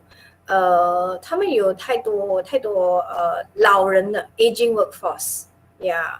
So, I believe that many countries also face this issue, right? 这个调查是基于 US 是吧？ Yeah, it's from the US. OK， Yeah, in 2014 actually. Yeah, 2014其实不是很新的那个，它是2014年的。Yeah，其实你们那个中国有没有这个问题呢？你们的比率上，这个男生跟女生呢，是不是也是有这样子的情形呢？是的，人口老龄化，对，对，太多老人，然后就那个我刚才是在想有没有因为其他的，比如说人工智能 他的问 AI 的影响的。OK，so 其实这个东西在这里是很简单嘛了，就是要给我们看一下为什么有比较多的女生在他们的那边做工，然后那个就很近的，对不对？64.4 and 53.2。Yeah, which is actually a difference because last time is the men, right? The men work and then the women stay at home, become the housewife. But throughout the years, because of many contribution of the other issues like the economic situation, the aging population, and also this shows a very interesting trend over here. So when there's more and more women working in the organization, we can also see that there are lots of new problems that's coming. I wouldn't say a problem, maybe a new issue that's coming up. Like we need to look for equality in the workplace, the women's position in the top management, glass ceiling issue, aging population. So these are some of the concerns that a lot of researchers are actually looking at and how they can try to understand it through OB, yeah, through organization behavior. And as you know, when women are working, right, many people say that women are very emotional, very emotional individuals. 你同意吗？ Yes，你同意啊？你同意？Yeah，其实我们有一个topic，okay，a topic that's coming up which is on emotions. Yeah, so very interesting thing that talks about emotions of the women, right? Actually, if you talk to women on certain days, it won't be very good for you. Yeah, and this is the studies that proven, because on certain days of the month, right, when we have our when we have our period, please don't talk to us because there are some women that will feel very disturbed during this time. There's a lot of mood swing and things like that. So in terms of emotions, I think women, you can see a clear projection of the emotion, right, as compared to men. So very interesting in the topic of emotions, which we will talk about it in the coming weeks. Yeah, I'll share with you what are some of the researchers' findings. Yes, and also it talks about the emotions throughout the week. So on Monday, usually we say there is a Monday blue, and then on the mid of the week, we are quite okay, and on Friday, we're all very happy. Yeah, so that's why I think I have my class with all of you on Friday. I also feel it's a very happy day. It's the end of the week, and I think this is very common. So that's why I find OB subjects is very interesting because many of it we can apply into our daily life, and you find it like it could be true, So when it's Friday, we all feel very excited, but when it's Monday, it's like work again, Monday blues. Yeah, so yes. we'll talk about that when it comes to the topic of emotions. Yeah. Thank you.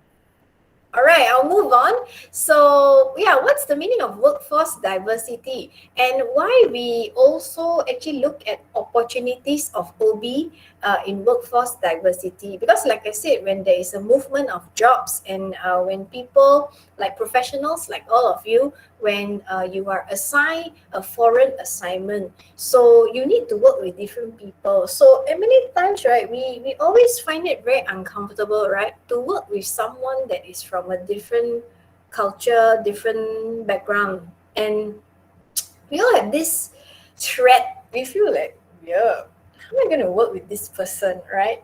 There's always a Chinese saying to say that birds of a feather flock together. So if you see someone that's similar like to you, you feel like very comfortable. But when there's someone that's a bit different or heterogeneous means different. So like different in gender, different in age. So that will actually make us feel like, are we actually comfortable working with this kind of people? So the OB actually teach us a lot of opportunities that we can see in a difference, working in a different culture or in a diverse group, because they might come from a different country with a different culture, different values. So they might bring their perspective in, and that's why many organizations say they also like to have new blood. Yeah, because that can actually help the company to obtain perspectives from someone that is not from the organization. But of course, there are also some organizations that prefer promote from within, which means they promote from the insider, right? Because the insider knows everything about the company. So of course, there are the pros and cons. But what we're looking at is, by understanding more concepts from organization behavior, we're able to actually recognize differences, and also how we can respect the others as much as we want them to respect us. Yeah, so that is the meaning of workforce diversity. Yeah. And also, we're looking at how we can improve the customer service. So, organization behavior helps managers to understand how to actually approach their employees. So, especially, this is very important in customer service industry. So, to me, I feel that customer service is one of a very important contributor to the GDP of a country, because there are also many sectors that involve a lot of interaction with the customer.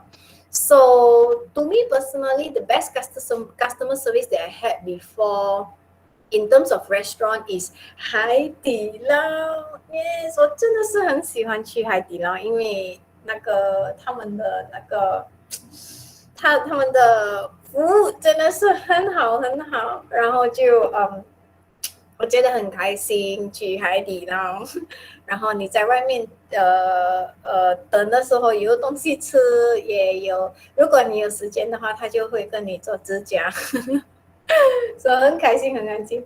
然后我就觉得如果我想吃火锅呢，我就要去海底捞，但是现在就没有得去然后他们有做很多，好像有做那个外带，对不对？外带，yeah，but it's not really working because 如果要吃火锅就要多多人一起吃，然后又要讲话要什么，但是现在就不能啊，等一下我们喷口水就中那个病毒就不好。但是我觉得他们也是有他们的技巧去跟那些他们的服务，然后就they are very well trained. Yeah, so that's why when a manager knows how to manage the staff well, it can also translate in a way to improve the customer service. Because when we talk about service, it's all about interacting with the customers.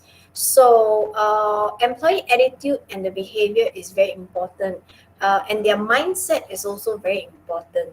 So that's why the employees' attitudes and behavior can translate to an excellent customer satisfaction. So through that, managers must also know how to train them to have a customer responsive culture. Yeah, so that's why OB is important, to train the employees to have a better customer service. And of course, people skills, like I said from the start, interpersonal skills is important to make a manager more effective and more respectable. And the managers can also predict employee behavior in given situations. So sometimes when your employees are not happy with you, but they don't tell you why they're not happy. So it's shown on their face that they are not happy. So why is it that they're not happy, or they're not satisfied with certain things that you assign to them. So that's why organization behavior can help you to provide some understanding to predict their behavior. And also you're able to have a better way, a better approach to help your employees to get out of whatever complexities they're actually in, and help them to be motivated in what they do. And the next one is, of course, networked organizations. So, like I said, when the company is actually having a lot of foreign assignments, they also establish their subsidiaries in different countries all over the world. So, a manager's job is basically not only taking care of the team, but also have to motivate and lead teams from other countries. So that's why there's also different challenges, because the manager is not able to really see them, but you need to take care of the people from other countries as well, because it's a network organization. So there's also different challenges that is involved in motivating and leading online. Yeah, so that's why the understanding of organization behavior can help managers to perform their jobs even more effectively as organizations grew larger and larger. Yeah, they have a network of organizations. So the next one is basically using social media at work. I think this is very interesting because when we talk about using social media at work, personally, my company doesn't really prohibit us to use social media at work. So, of course, there are certain companies that's very strict on using social media at work. Yeah, like you can't browse Facebook or you can't browse TikTok or whatever it is when you're at work. So researchers on organization behavior, they actually found out that when employees are actually spending the company resources and the company's time to work on social media, there is advantages, there is also disadvantages. So some researchers says that actually if you allow your employees to use social media, it can actually help to de-stress and it can help to keep them entertained. So these are the group of researchers that support. But there are also researchers that prohibit the use of social media, because they say that, you know, this contributes to what is known as social loafing. Social loafing means it's like you are using the company resource and then you are working on something else. Yeah, so which is something negative for the organization, from the organization interest, because you are actually using the company resources. So they have this term called social loafing, so which is not good. So with that, there are a lot of managers that face this problem when they want to design the policies on accessing social media. What is the coverage? What is the scope of it? For what purpose? And all these things have to be considered when companies design policies on accessing social media at work. So there's always a balance to strike when we talk about employee well-being. So whether you want to keep your employees happy, you allow them to browse the social media, or you prohibit them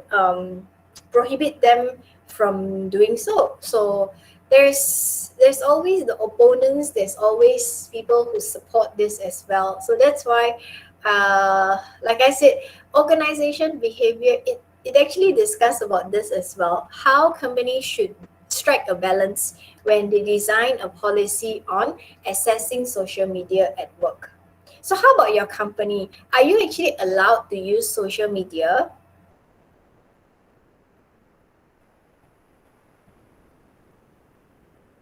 Anyone would like to share? Are you allowed to use Facebook or whatever it is? Maybe not Facebook, but any forms of social media at work. Maybe you can put it in the chat box. For my company, no. Yeah, but I used to have a friend who actually used the company laptop to watch certain movies. Certain movies. Yeah, I'm sure you know what kind of movies I'm referring to. And it was actually found out, so it's not so nice to use the company resources to watch those type of movie, right? And especially when you are caught, so it's not really a nice thing to do. So yeah, I'm always very careful when I use the company resources. It's usually for legitimate reasons. Yeah, and also luckily my company doesn't block us in browsing Facebook or other social media websites. But it does block the betting website and also like some dating website. Yeah, anything that it regards as unethical, then it will usually block. Yeah, but most of the time, majority of the websites we are allowed to browse. Yeah, there's no policy on that. So I would say there is a certain flexibility that is allowed in the company. But of course, as the employees, I think we should not misuse this flexibility. And until a day, if it's taken away, then that would be very difficult for all of us. Yeah. So that's why, oh, we use WeChat. All right. Yeah. So are you allowed to like use WeChat, to talk to your friends, to share some documents, yeah, to watch movie? Yeah, so sometimes we're also very careful about where we sit, right? Whenever at the back if there's a CCTV, then they'll be looking at your screen, what you're browsing. Oh, every day 每一天去买东西哈，对对。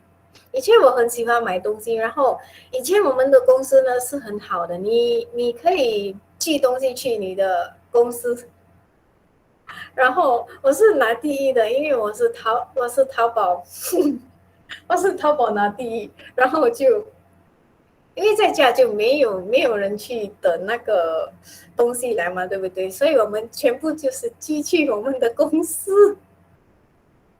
对，以前的公司真的是很好。对，然后其实你知道我不会读嘛，对不对？然后我们有朋友来，一起看，快点，我们对去买东西，然后寄来公司，很好哈，对，很开心很开心。但是现在这个公司就不能了，因为现在我们的学员就被那个希望集团就买买了我们的学院，对，所以就我们 OK we'll be good boys and girls 就不能寄来我们的公司了。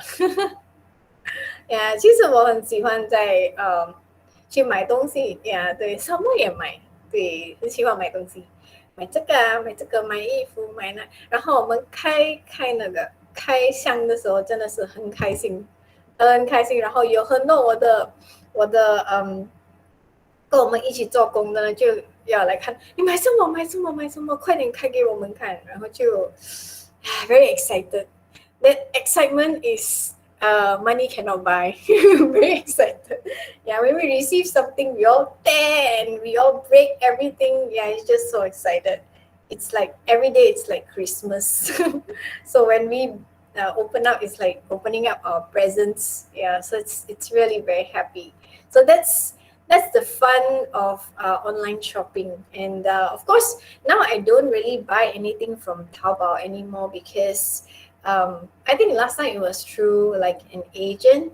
So at this point of time, I think most of the time I buy my items from our local platforms like Shopee, Lazada. Yeah, 其实那个 Shopee 也是中国的那个，对不对？ Yeah, so yeah, we also have a lot of choices, but of course it's not as nice as Taobao, but well, it's better than nothing. Yeah, so 因为我们不大会读那个中文的那个在那个淘宝，如果会的话就 yes, I'll be very very happy. 钱就会花光光了。Yeah. 对，所以就为什么会讲到去淘宝？对，然后let's continue. So when managers actually understand more about OB concepts, so basically we can actually make our employees more happy. So that's why you can see that there's this word over here called employee well-being. Employee well-being means like we take care of how they feel, how satisfied they are with the organization. So as you know, because of the pandemic, many of the companies' workforce have also shifted working from home.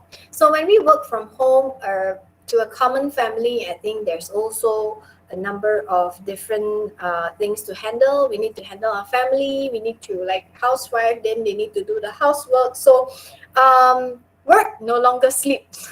Yeah. So they say that when we actually start working from home, then you can see that there are lots of interesting trends again. Yeah, researchers are also very interested in this. Our sleep hours gets a bit distracted. Then also, of course, meetings are more efficient. We can just wear our pajamas and then start having meetings. So, but at the same time, this has also taken a toll on the individual. For example, like stress level. Yeah, so many people also feel that working from home has created a lot of stress because on top of taking care of the family, they also need to focus on whatever that needs to be done. And also at the same time, with the advancement of the communication technology like video conferencing tools and everything, you can see that employees are actually working longer in a week. And most of the time, we are still replying emails at wee hours, like I don't know, like maybe 9, 10. Yeah, I have this crazy boss who start replying at 4 a.m., 3 a.m. So then I was like, I just on one day I just asked him, hey, you don't sleep, is it? then I'm just so stressed. The work has really affected me. That's why if I don't reply at 4 a.m., then I'm afraid that I will forget. There are lots of things that's coming in. So you can see that on these instances, many things has actually changed the level of stress that we face, and also our sleep. Yeah, our sleeping time is very important. As you know, sleep is very important, right? That's why I always wear my Fitbit when I sleep. And then every morning, the first thing that I do is I will sync my app and I will see what is wrong with my sleep on that day. So if I really have a very bad sleeping rhythm, then I will see that my graph is like so I'm like, oh gosh. Then this has actually affected my whole day. For the next day, it's like I feel like I can't really focus and restless because my graph is like crazy. So I was thinking, is there something that's affecting me? Yeah, exactly. There was something that was affecting me. Probably I was gonna have like a different change in my roles and routine, so that has affected my sleep. So sleeping time, as you know, is very precious for all of us. Yeah, so I always love my Fitbit. The most is the sleeping, the graph. Yeah, so it tells me like how many at which time I'm really having a deep sleep, and at which time I really like wake up and the graph is like so that is really very scary to me. And I always believe like a healthy lifestyle means you need to have proper and quality sleep. Yeah, proper and quality sleep is very important. And also due to working from home, the changes that I see is a lot. For example, like the lifestyle of family as well. Yeah, many of us are actually staying at home. And as you know, when we stay at home, there are more and more chances of us meeting each other in our apartment or in our home. Then you can see that there's more conflict. Yeah, we argue about this, argue about that. There's so many things that we can argue. So, again, this has added to the amount of stress that we face. So that's why I think working from home, there's also another area of research. Yeah, how we can actually improve the quality of working from home, and yet we can continue to balance our work and our life. Yeah, this is very important. So that's why organization behavior, we also have a topic on job satisfaction. Why job satisfaction is important to determine employees' well-being. Yeah, it's very important to actually help the employees to be motivated and retained in the company. Yeah, we will talk about that as well. And of course, there are also many reasons why organization behavior is important. One of them is that when you have a happy working place, you also have positive organizational scholarship, where this is a new area of study that was developed by organization behavior researcher. So it says that nowadays organization is not just attracting people to work. When we attract someone into our organization, they work with us. Organizations are also responsible to provide organizational scholarship, which means that organizations are also responsible to develop them. Yeah, to develop them and to unlock the potentials. So remember when we talk about effective managers, they spend a lot of time on human resource activities because they believe that to train someone that is to train someone and to unlock their potential is very important to help to contribute the best to the company. Yeah, so that's why by learning more on organization behavior, managers are also able to identify and to create a positive work environment. And at the same time, we all face a lot of problems in our work environment, in our career. So, and many times we are also faced with ethical dilemma. 唉，收種又係肉，收背又係肉，你點樣呢？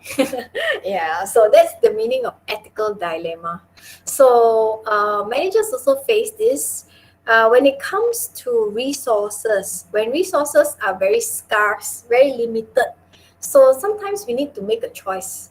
Yeah, like I said, everyone doesn't want to break a bad news. We always want to give good news, but sometimes as managers, we are caught in a dilemma. So we need to actually know what is right and what is wrong. Yeah, so that's why organizations they come up with code of conduct, code of ethics to make sure that the employees follow the codes or the policy or the regulation. But at the same time, this book actually comes from the US.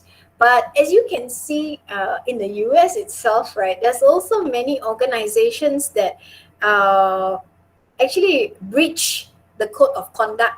For example, if you talk about Enron also, yeah, what is ethics to Enron, right? They actually they were one of the largest accounting fraud contributor. Yeah, so what is ethics? Yeah, so that's why when we talk about ethics, it's always a very debatable, very arguable, because when it comes to money and when it comes to ethics, there's always a very gray area. Yeah, so that's why, of course, this book tells us about what's right, what's wrong, right? So it is good for managers to create this kind of ethically healthy climate. It is good. Yeah, it's good to follow a right practice rather than doing something wrong. Yeah, so that's how organization behavior serves as a way to improve ethical behavior.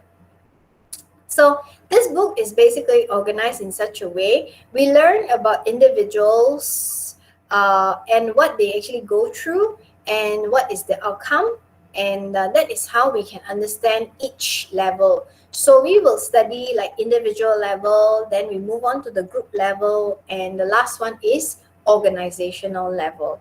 So because what the individual does, it has an effect on the group, in which if the group is large enough to influence the whole organization.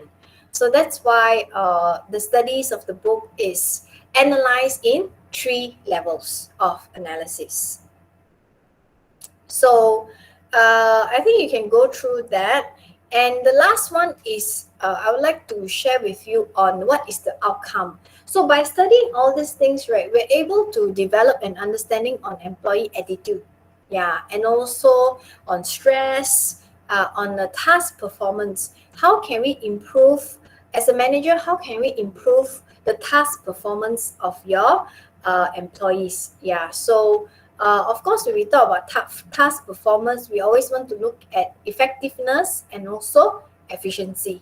Yeah, so we also want to improve something called as organizational citizenship behavior. So when we talk about organizational citizenship behavior, it is a very natural behavior of an individual that makes them very committed to the organization. So that's why we call this as a discretionary behavior, because it is something that is coming from their heart. Yeah, so when an employee is very happy, they will have what we call as organizational citizenship behavior. So this is a term to explain that the employees are very psychologically committed to the company. Yeah, just like a citizen. So when we have positive organizational citizenship, then it is a very good it's a very good thing for the company, because the company is able to have a very committed workforce. Yeah, so this is some of the outcomes that we're looking for. And of course, we don't want to have withdrawal behavior. Withdrawal behavior is something negative whereby employees tend to exhibit when they're not happy with the particular job or they're not happy with the managers. So they will do all sorts of things that can separate themselves from the organization. For example, they are not interested in participating anything, and also at the same time they could also be late for work, and many things that they do that will actually cause a problem on their performance. We also want to look at groups, how we can improve the group cohesion and also group functioning. So group cohesion means how close are the team members binding together with one another, and also the support for each other. That's the meaning of group cohesion. And group functioning means the quality of the output. Yeah, so in order to improve this, in this book, there's also an understanding on groups. So that's how we can help to improve cohesion and also make them function. Yeah, so that they produce something that is meeting the expectations of the company.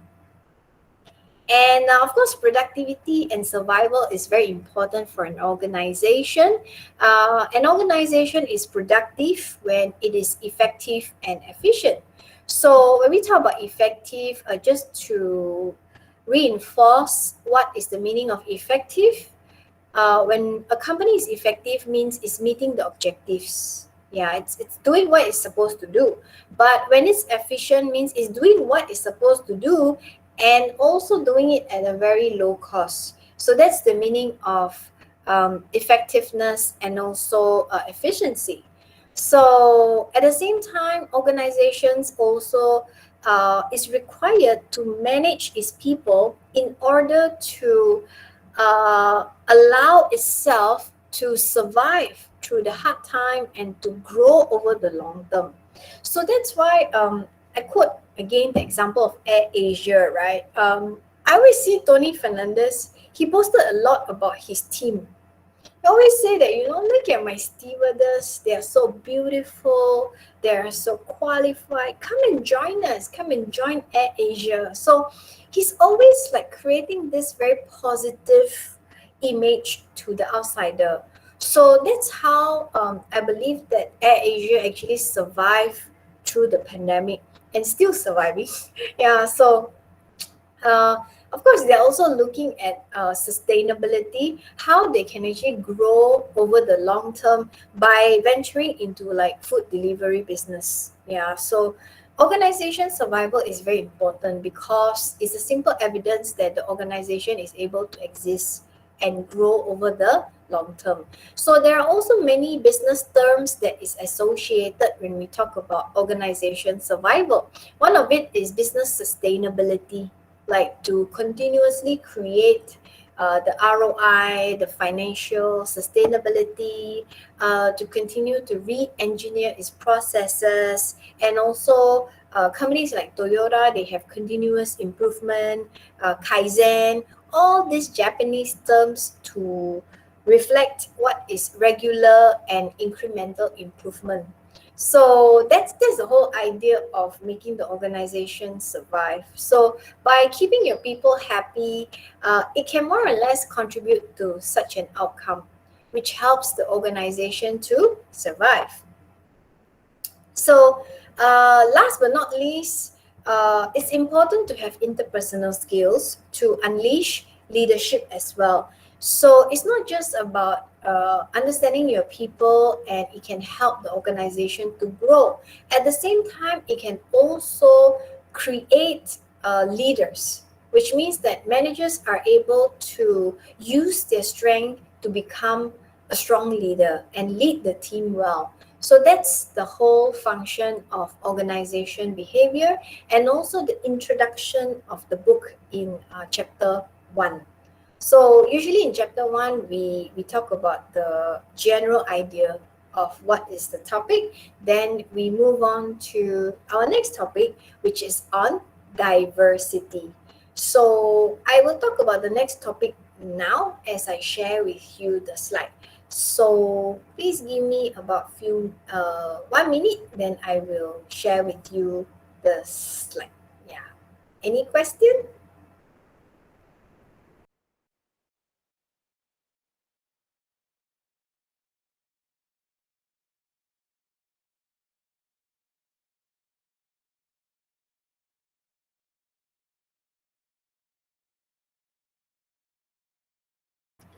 Okay, so I presume there is no question. So I will continue to the next chapter, which is on diversity. So diversity talks about difference, and I also researched what is the meaning of diversity in Chinese, and it says it is 多样性.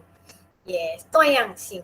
Yes. So I think we all work in an organization where you find that there are many differences in individuals, right? We have different types of individuals that we work with.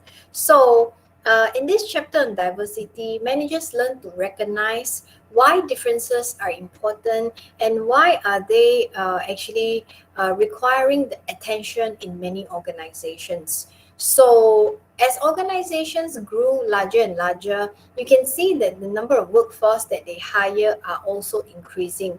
So like I said, in network organizations, companies also tend to expand out of their home countries. So with that, we can also see a lot of different culture, different types of people working together. So in terms of diversity, we want to look at diversity like this from this perspective. So when we talk about diversity management, there are two types of diversity. One is a surface level diversity, one is a deep level diversity. So managers need to learn how to recognize what is surface level and what is deep level. So surface level diversity can actually be something that you can notice clearly from the surface. Yeah, that 表面上的不一样的东西，所以你可以看到他是男生还是女生，还是他是老，还是他是他长得怎么样，然后他的皮肤的颜色，所以这个就是 surface level 在表面。其实还有一个不一样的东西呢，就是 deep level diversity。So deep level diversity 呢，就是说我们不一样的看法，然后还有些人他们你跟他们讲东西呢，他们分析的没有那么的好，因为他们有一点 slow，有时候你讲了很多东西，然后他也是问回你一样的东西，所以this is called comprehension ability， 所以他们的吸收能力就没有那么的好。但是这些吸收能力呢，你就看不到，对不对？所以我们就成为那个就是 deep level diversity， yeah，like IQ，intellectual ability， 那些全部也是 deep level diversity， 因为我们看不到。Yeah, so whatever that we can see is actually on the surface level. However, there's also differences in terms of surface level and deep level. So deep level diversity are those that you can't really see a notable difference. For example, like IQ, comprehension ability, the mental reasoning. Most of the things like this is actually known as the deep level diversity. So the next thing I would like to talk about is why managers need to learn about workforce diversity is because there's increasingly a lot of workplace discrimination which has affected organization effectiveness. So when we talk about differences, there's always a room for discrimination because you can see a difference between like black and white.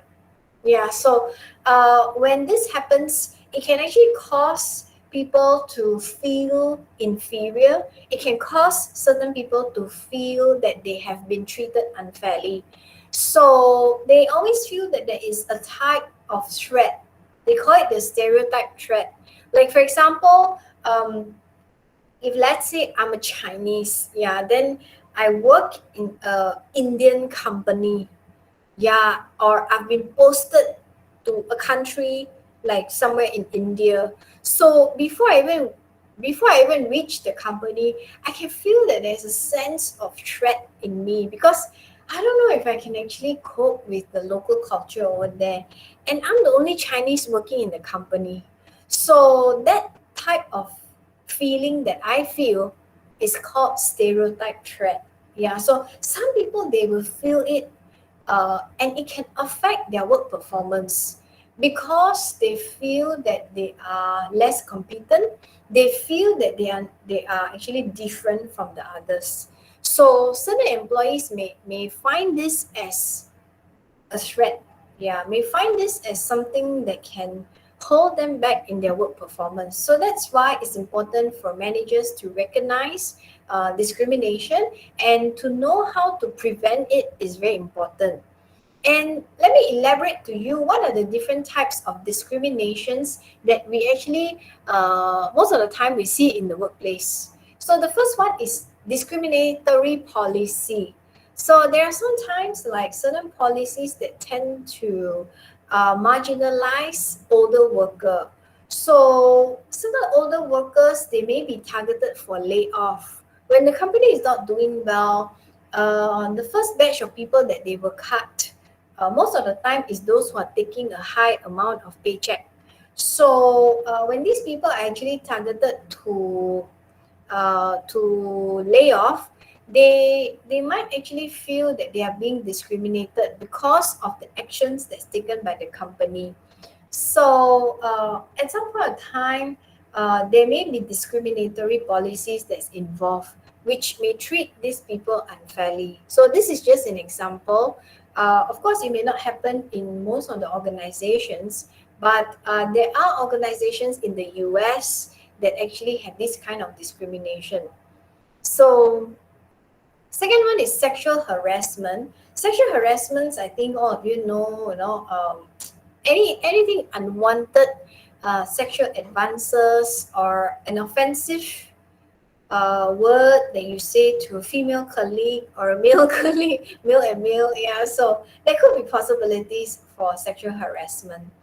And intimidation means it's when you say something that is threatening others or it's bullying certain group of people, that can actually be a form of discrimination as well. So, for example, as you know, the Americans and they have the white and the black. So, at some point of time, they find it they find discrimination as a very huge issue, especially if you pay attention to the news, right? You can see that um, there are so many black men and also women that went on the streets because they want to protest against the police. They actually started killing the black because of certain reason, right? And the I think the most recent one was George Floyd, right? He said, I can't breathe, but the police is not is still not letting him go, which actually caused him to die. So that's why the blacks actually went crazy, and they created this movement called I Can't Breathe, right? So of course George Floyd is not only one of the men that died. There are many black men that died throughout the years as well because of the discrimination that they face. So of course this is a huge issue in the US context, right? So that's why discrimination is a very huge and important issue. And of course, mockery and insult. If we insult some colleagues, sometimes you thought it might be joking.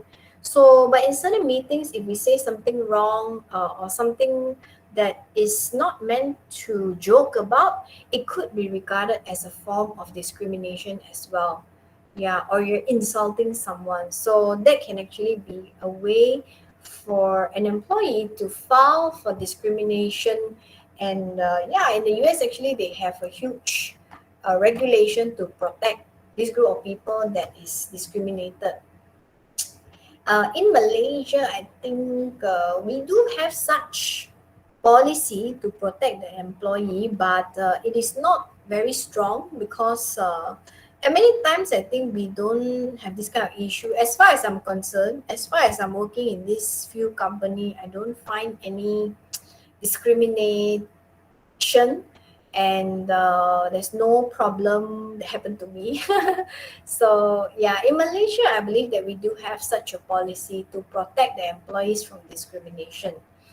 And exclusion means if we exclude certain people, like if they're handicapped or maybe they're incapable, like women in certain workforce, then that can be a form of discrimination as well. And incivility means we disrespect other colleague, yeah, disrespect, or we behave in an aggressive manner, or we ignore their opinion. That is also a form of discrimination. Yeah. So, of course, why people actually discriminate is because there are many reasons for discrimination. And like I said, we always like to see things that is similar to us. Yeah, but humans, logically, we do have what we call as this kind of biological characteristics, which allows people to note differences very easily. Yeah, so biological characteristics means it's certain characteristics that you can see from the surface. Yeah, for example, like any informations that we can obtain from the HR records are basically known as biological characteristics. I can see that whether you're tall, you're short, you're fair, or you're thin, or what is your skin color, all these things are biological characteristics. And because of these biological characteristics, it has created more and more areas for people to discriminate. Yeah, because all these variations can actually be the basis for discrimination. I can see that whether you're a black man or you're white based on your skin color. So that's very easy, and it's a very objective thing. And because of that, also it has created a lot of problems in terms of discrimination. So the first biological characteristics is age. Yeah. So in many countries, age is a way to define the fitness of the workforce, right? So because this book is actually from the US, so they talk about the US workforce. They're actually aging. So, and many times they also look into the human resource policies, whether should they actually look into the retirement age, and should they do something about this aging workforce issue. So they also look at the differences between the younger workforce and also the old workforce. And they actually want to research on job performance. So do you think old people cannot perform as effectively as the young people? Or do you think the old people is capable of performing their tasks more effectively than young people? So a lot of researchers also wanted to know this answer. But of course, this answer is different based on the countries scenario and the country's context. So this is the question that many researchers want to find an answer. And they did a lot of research to find out why there are some companies that actually regard older workers as having lower job performance. And then they found out that studies have shown that turnover and absenteeism rate are lower, which means that old workers, they tend to be more punctual when they go to work.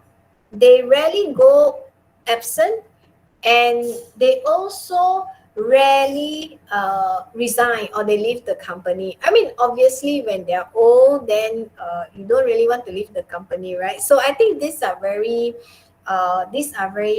good findings from the studies. And also, age is not related to lower productivity, which means that even though you are old, it doesn't mean that your job performance cannot be equally competent as the young workforce. So when a company decide to dismiss an employee who is old because of the job performance, that is a discriminatory policy. So that is why many managers are also trained not to marginalize the employees based on the age. Yeah, so as you know, the retirement age in the country is also very important, right? Because if you take a look at Singapore, there's still many old people that's in the workforce. Yeah, you can see them cleaning up tables in the eateries, in the food courts.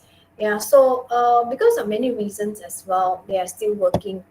And of course, at the age of 60 in Malaysia, you are, you are bound for retirement, but there are still some workers who are still working on contract basis after the age of 60. So that is why all these things are very important, because once it's not handled accurately, it will be actually a ground for discrimination. And the next one is sex. Yeah, so when we talk about sex, we're actually looking at gender. Yeah, male and female. So there are many organizations that try to understand, is male smarter than female or female smarter than male? Yeah. Does male have more analytical skills or male have more motivation or vice versa? So of course, studies have shown that male and female, we don't really have a difference in terms of problem solving, analytical and learning drive. But there are certain countries like Japan, the women actually earn less than men for the same position, and they have lesser professional opportunities, which is a worrying factor for the researchers. Yeah, because they always say that why is this thing happening, and why are they not earning similarly or treated equally like the men? So of course, studies have shown that actually male and female, we are not quite different in terms of all these abilities. And race and ethnicity is also one area whereby discrimination may arise. When we talk about law against the race and ethnic discrimination, is actually effected in many countries. If you talk about different race, actually in Malaysia, we have three different races that actually work together in the company. So most of the time we don't have any problem, because we do have a certain amount of tolerance and respect for the others. But in the US, actually, they found out very interesting things. Employees tend to favor the colleagues of their own race. Yeah, like the white, they prefer the white, and the white would actually promote the white. The white would actually provide more benefit for the white. Yeah, so that's a very bad example of birds of a feather that flock together. So many years ago, many years ago in the U.S. history, right? There's one president that's very famous, right? To fight for the black, yeah. So his name is Abraham Lincoln. So since then, he actually abolished the African slavery, and they actually want to gain equal rights, just like the white, right? But there's still many of these discriminatory because of race and ethnicity coming from the US, yeah, in making decisions to employ whether an African or a black, they actually have problem as well. So that's why in the US, there's still a very huge issue on race and ethnicity, which is a form of discrimination. And disability is also one of the very important factor. There are certain companies that actually promote this law, which is called the U.S. Equal Employment Opportunity.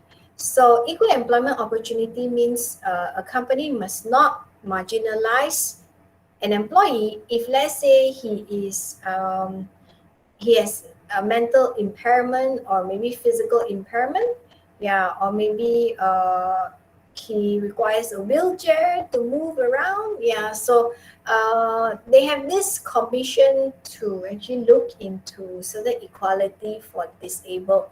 So workers with disability receive higher performance evaluation but may have lower performance expectation because, as you know, they are disabled, right? So that's why they may have certain protection from the Equal Employment Opportunity Commission in the US. Yeah.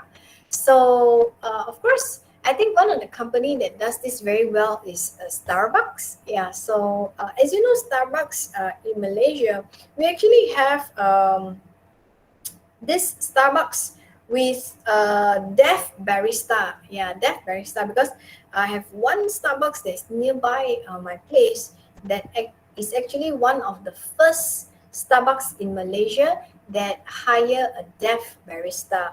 Yeah, so there are quite a number of deaf baristas, and they're actually they can't really hear, but they can also provide an excellent service to the customer. So I was pretty impressed with how they actually train such a disabled barista, and how they use the technology to actually complement what the deaf barista cannot do. Because as you know, when we order something from Starbucks, we have certain customized order, right? So that's why the technology comes in to help to complement what the deaf barista cannot do. For example, they can't hear what we say, so we're going to use a lot of iPads and um, a lot of computerized stuff in this Starbucks. Yeah, so it's also promoted as one of the very popular hangout area, yeah, nearby my place. So I'm very impressed with what Starbucks is actually promoting, because disabled people are quite difficult to find jobs, right? So that's why they provide them with opportunity to become a coffee barista. Yeah, very interesting from Starbucks. And of course, there are also people with hidden disability. Sometimes this kind of disability you can't see. For example, they have a learning disability, or maybe sleep disorder, or certain psychological challenges.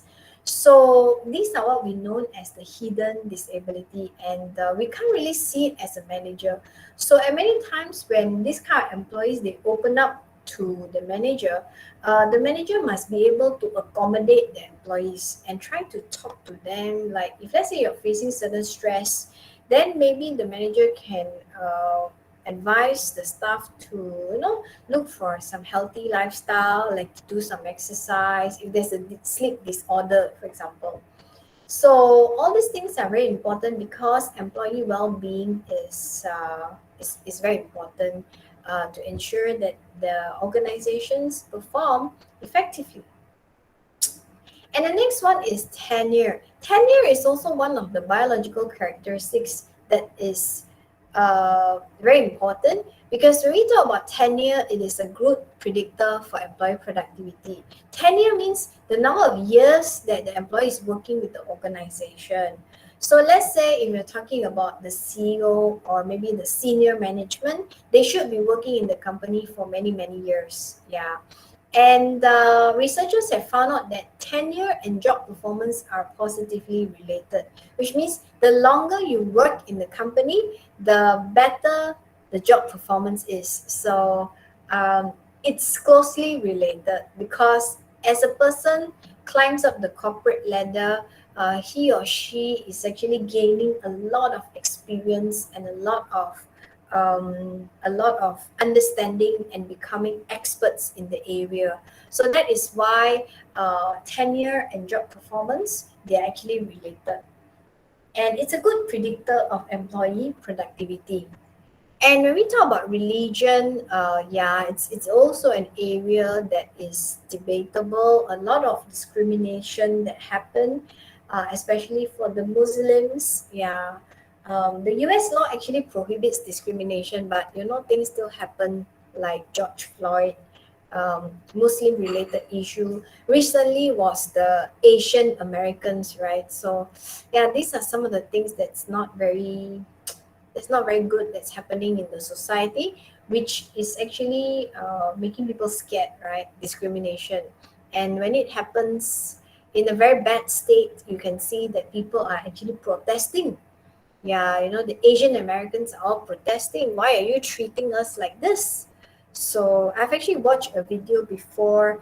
This old man was actually pushed from someone, don't know from where, and then he actually fell on the streets and he got injured. Yeah, because of nothing, because he's just an Asian in the US. So this kind of things is actually very scary, and people are all very scared to feel very threatened. And when they're living in such a society, it's really a very terrifying issue. Yeah. And of course, sexual orientation and gender identity. In the US, the federal law actually does not protect the employees against discrimination, but many states, they actually come up with the regulation to protect. Yeah, so there are some job application forms that do not ask whether you are male or female, because they believe that this is your gender identity and you're allowed to keep it to yourself. Yeah, so many of the Fortune 500 companies actually have this policy to protect. They don't want to know whether you are straight, you are gay, you are lesbian, or you are trans, or whatever it is. So this kind of things can actually protect some of the interests of the employees, because sexual orientation and gender identity is something very confidential to the US, yeah, to the US employees. So that's why it needs to have a protection. Yeah. And cultural identity as well. This is very important, and many organizations also need to accommodate and respect individual cultural identities. Yeah. So in Malaysia, there are also many companies that have a prayer room.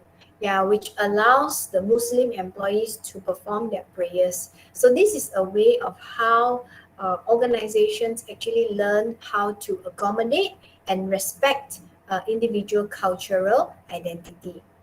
So we are done with the biological characteristics. There are also other things that employers can discriminate. For example, the differences in terms of intellectual and physical ability. Yeah. So ability is an individual's current capacity to perform a job. So when we talk about ability, we have two types of ability. One is intellectual ability, one is the physical ability. So intellectual ability, it means the knowledge to analyze, the knowledge to understand something. So individuals can be different in their ability, because there are some people who are smarter. There are some people who are slightly a bit slow. There are some people who require you to explain a few times because of their comprehension ability. So managers must understand when we talk about general mental ability, it means intelligence. Yeah, so when we talk about intelligence, we're actually looking at all these abilities. For example, the abilities in remembering number, abilities in conversation, abilities in memory, all these things are different abilities whereby employees might be different. So importantly is the managers must select the correct person for the right job.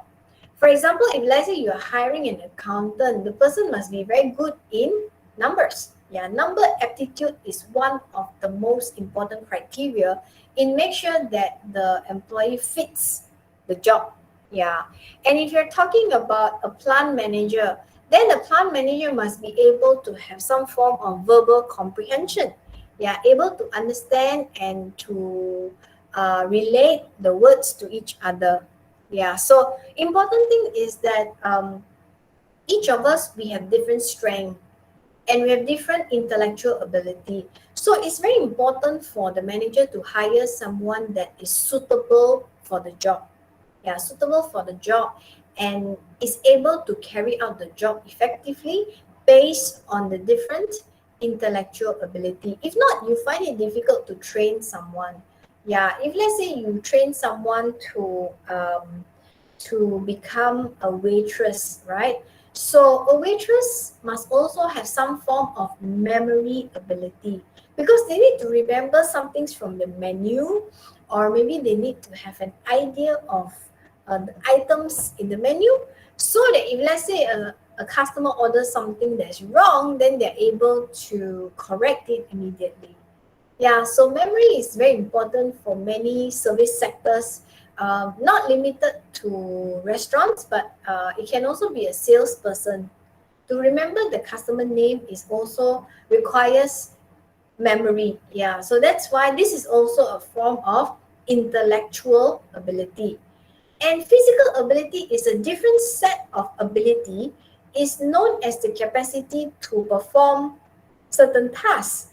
For example, if you're talking about a gym trainer, yeah, a gym trainer needs to have strength, flexibility, needs to have a certain form of body coordination because they need to have this physical ability in order to train someone to carry the weights and also to perform certain physical kind of weightlifting and things like that. So most importantly is the person must actually have the job fit, which means fits whatever is the requirements of the job.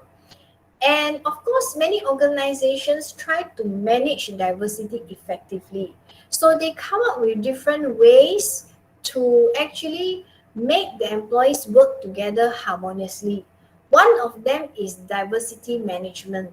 So diversity management is the process and the program where managers make everyone aware of the others and to be sensitive to the needs of the others.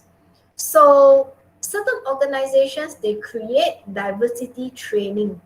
Diversity training means is to introduce the different employee in the company, to introduce the different culture, where they come from and everything, so that to make sure people are sensitive to the needs and the difference of the others. And of course, why diversity management is important? Because it can help the company to attract good employees. It can help the company to develop and retain these people as well because they know that the company is sensitive to the differences based on the culture and also the background. And why do companies want to attract quality people? Because when they have all these talents, they're able to help the company to progress more successfully, which in turn will help them to have a financial stability. So that's why when they attract and select talents, basically through diversity training, it can also help to make them feel like they are part of the organization and they are sensitive to the differences. So diversity in groups is very important because when companies have different groups, different teams, they must make sure that people communicate well with each other. So that's why when companies assign overseas jobs, basically they used to have like an expatriate adjustment. So expatriate adjustment means when they send the person to work in China, for example, there will be a time for him to adjust to the local culture and to provide them the support that they need for the new assignment. So diversity program actually teach the manager about what is employment opportunity and what is fair treatment. So that's why I said diversity training is quite popular in many organizations to also foster personal development. And through this training, it can actually help the company to recognize the differences of the workforce. And last but not least, by having this kind of diversity management, basically managers are able to understand and to observe and to be sensitive of the differences in their employees, because everyone needs respect, right? Everyone needs respect, and we also want them to feel that they are treated fairly, they are treated equally in the organization, so that it can help to bring together the best performance uh, from the company. And from the company perspective, by having diversity training, it can also help the managers to fine tune a job, like I said, to make sure the job actually fits the person's ability. All right. So we have come to the end of the presentation today. So do you all have any questions?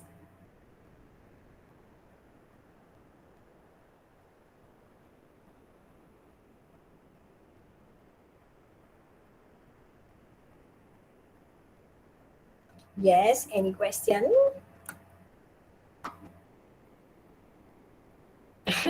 听了很多很多故事，对不对？Yeah，so 今天我讲了很多很多故事，包括我自己的故事啊，还有聊一些东西啊，所以就I hope that you all won't get very bored with the class today, and also you have understand a little bit more about what is actually diversity in an organization. So if there is no question today, then we can actually end the class, and I will see you next week. So for next week, I will also remain the Thursday class, because on Saturday I have the MBA project presentation in my institution. So I will not be able to facilitate the class on Saturday. So we will also resume the class on Friday, not Thursday. Thursday is another Friday. Yeah. So next week we will also have class on Friday, and I will see you. I will share. I think we can use back the same link. I will just change the date. Yeah. So anything we will keep in touch and also communicate when the time comes. Yeah. So that's the end of today's class, and I hope all of you have enjoyed what I shared today and also benefited from the topic that I shared with all of you. Yeah, so if there is nothing, then we can adjourn for the meeting today. And 周末愉快, and I will see you next week. Bye bye. See you. See you. See you next week. Bye bye.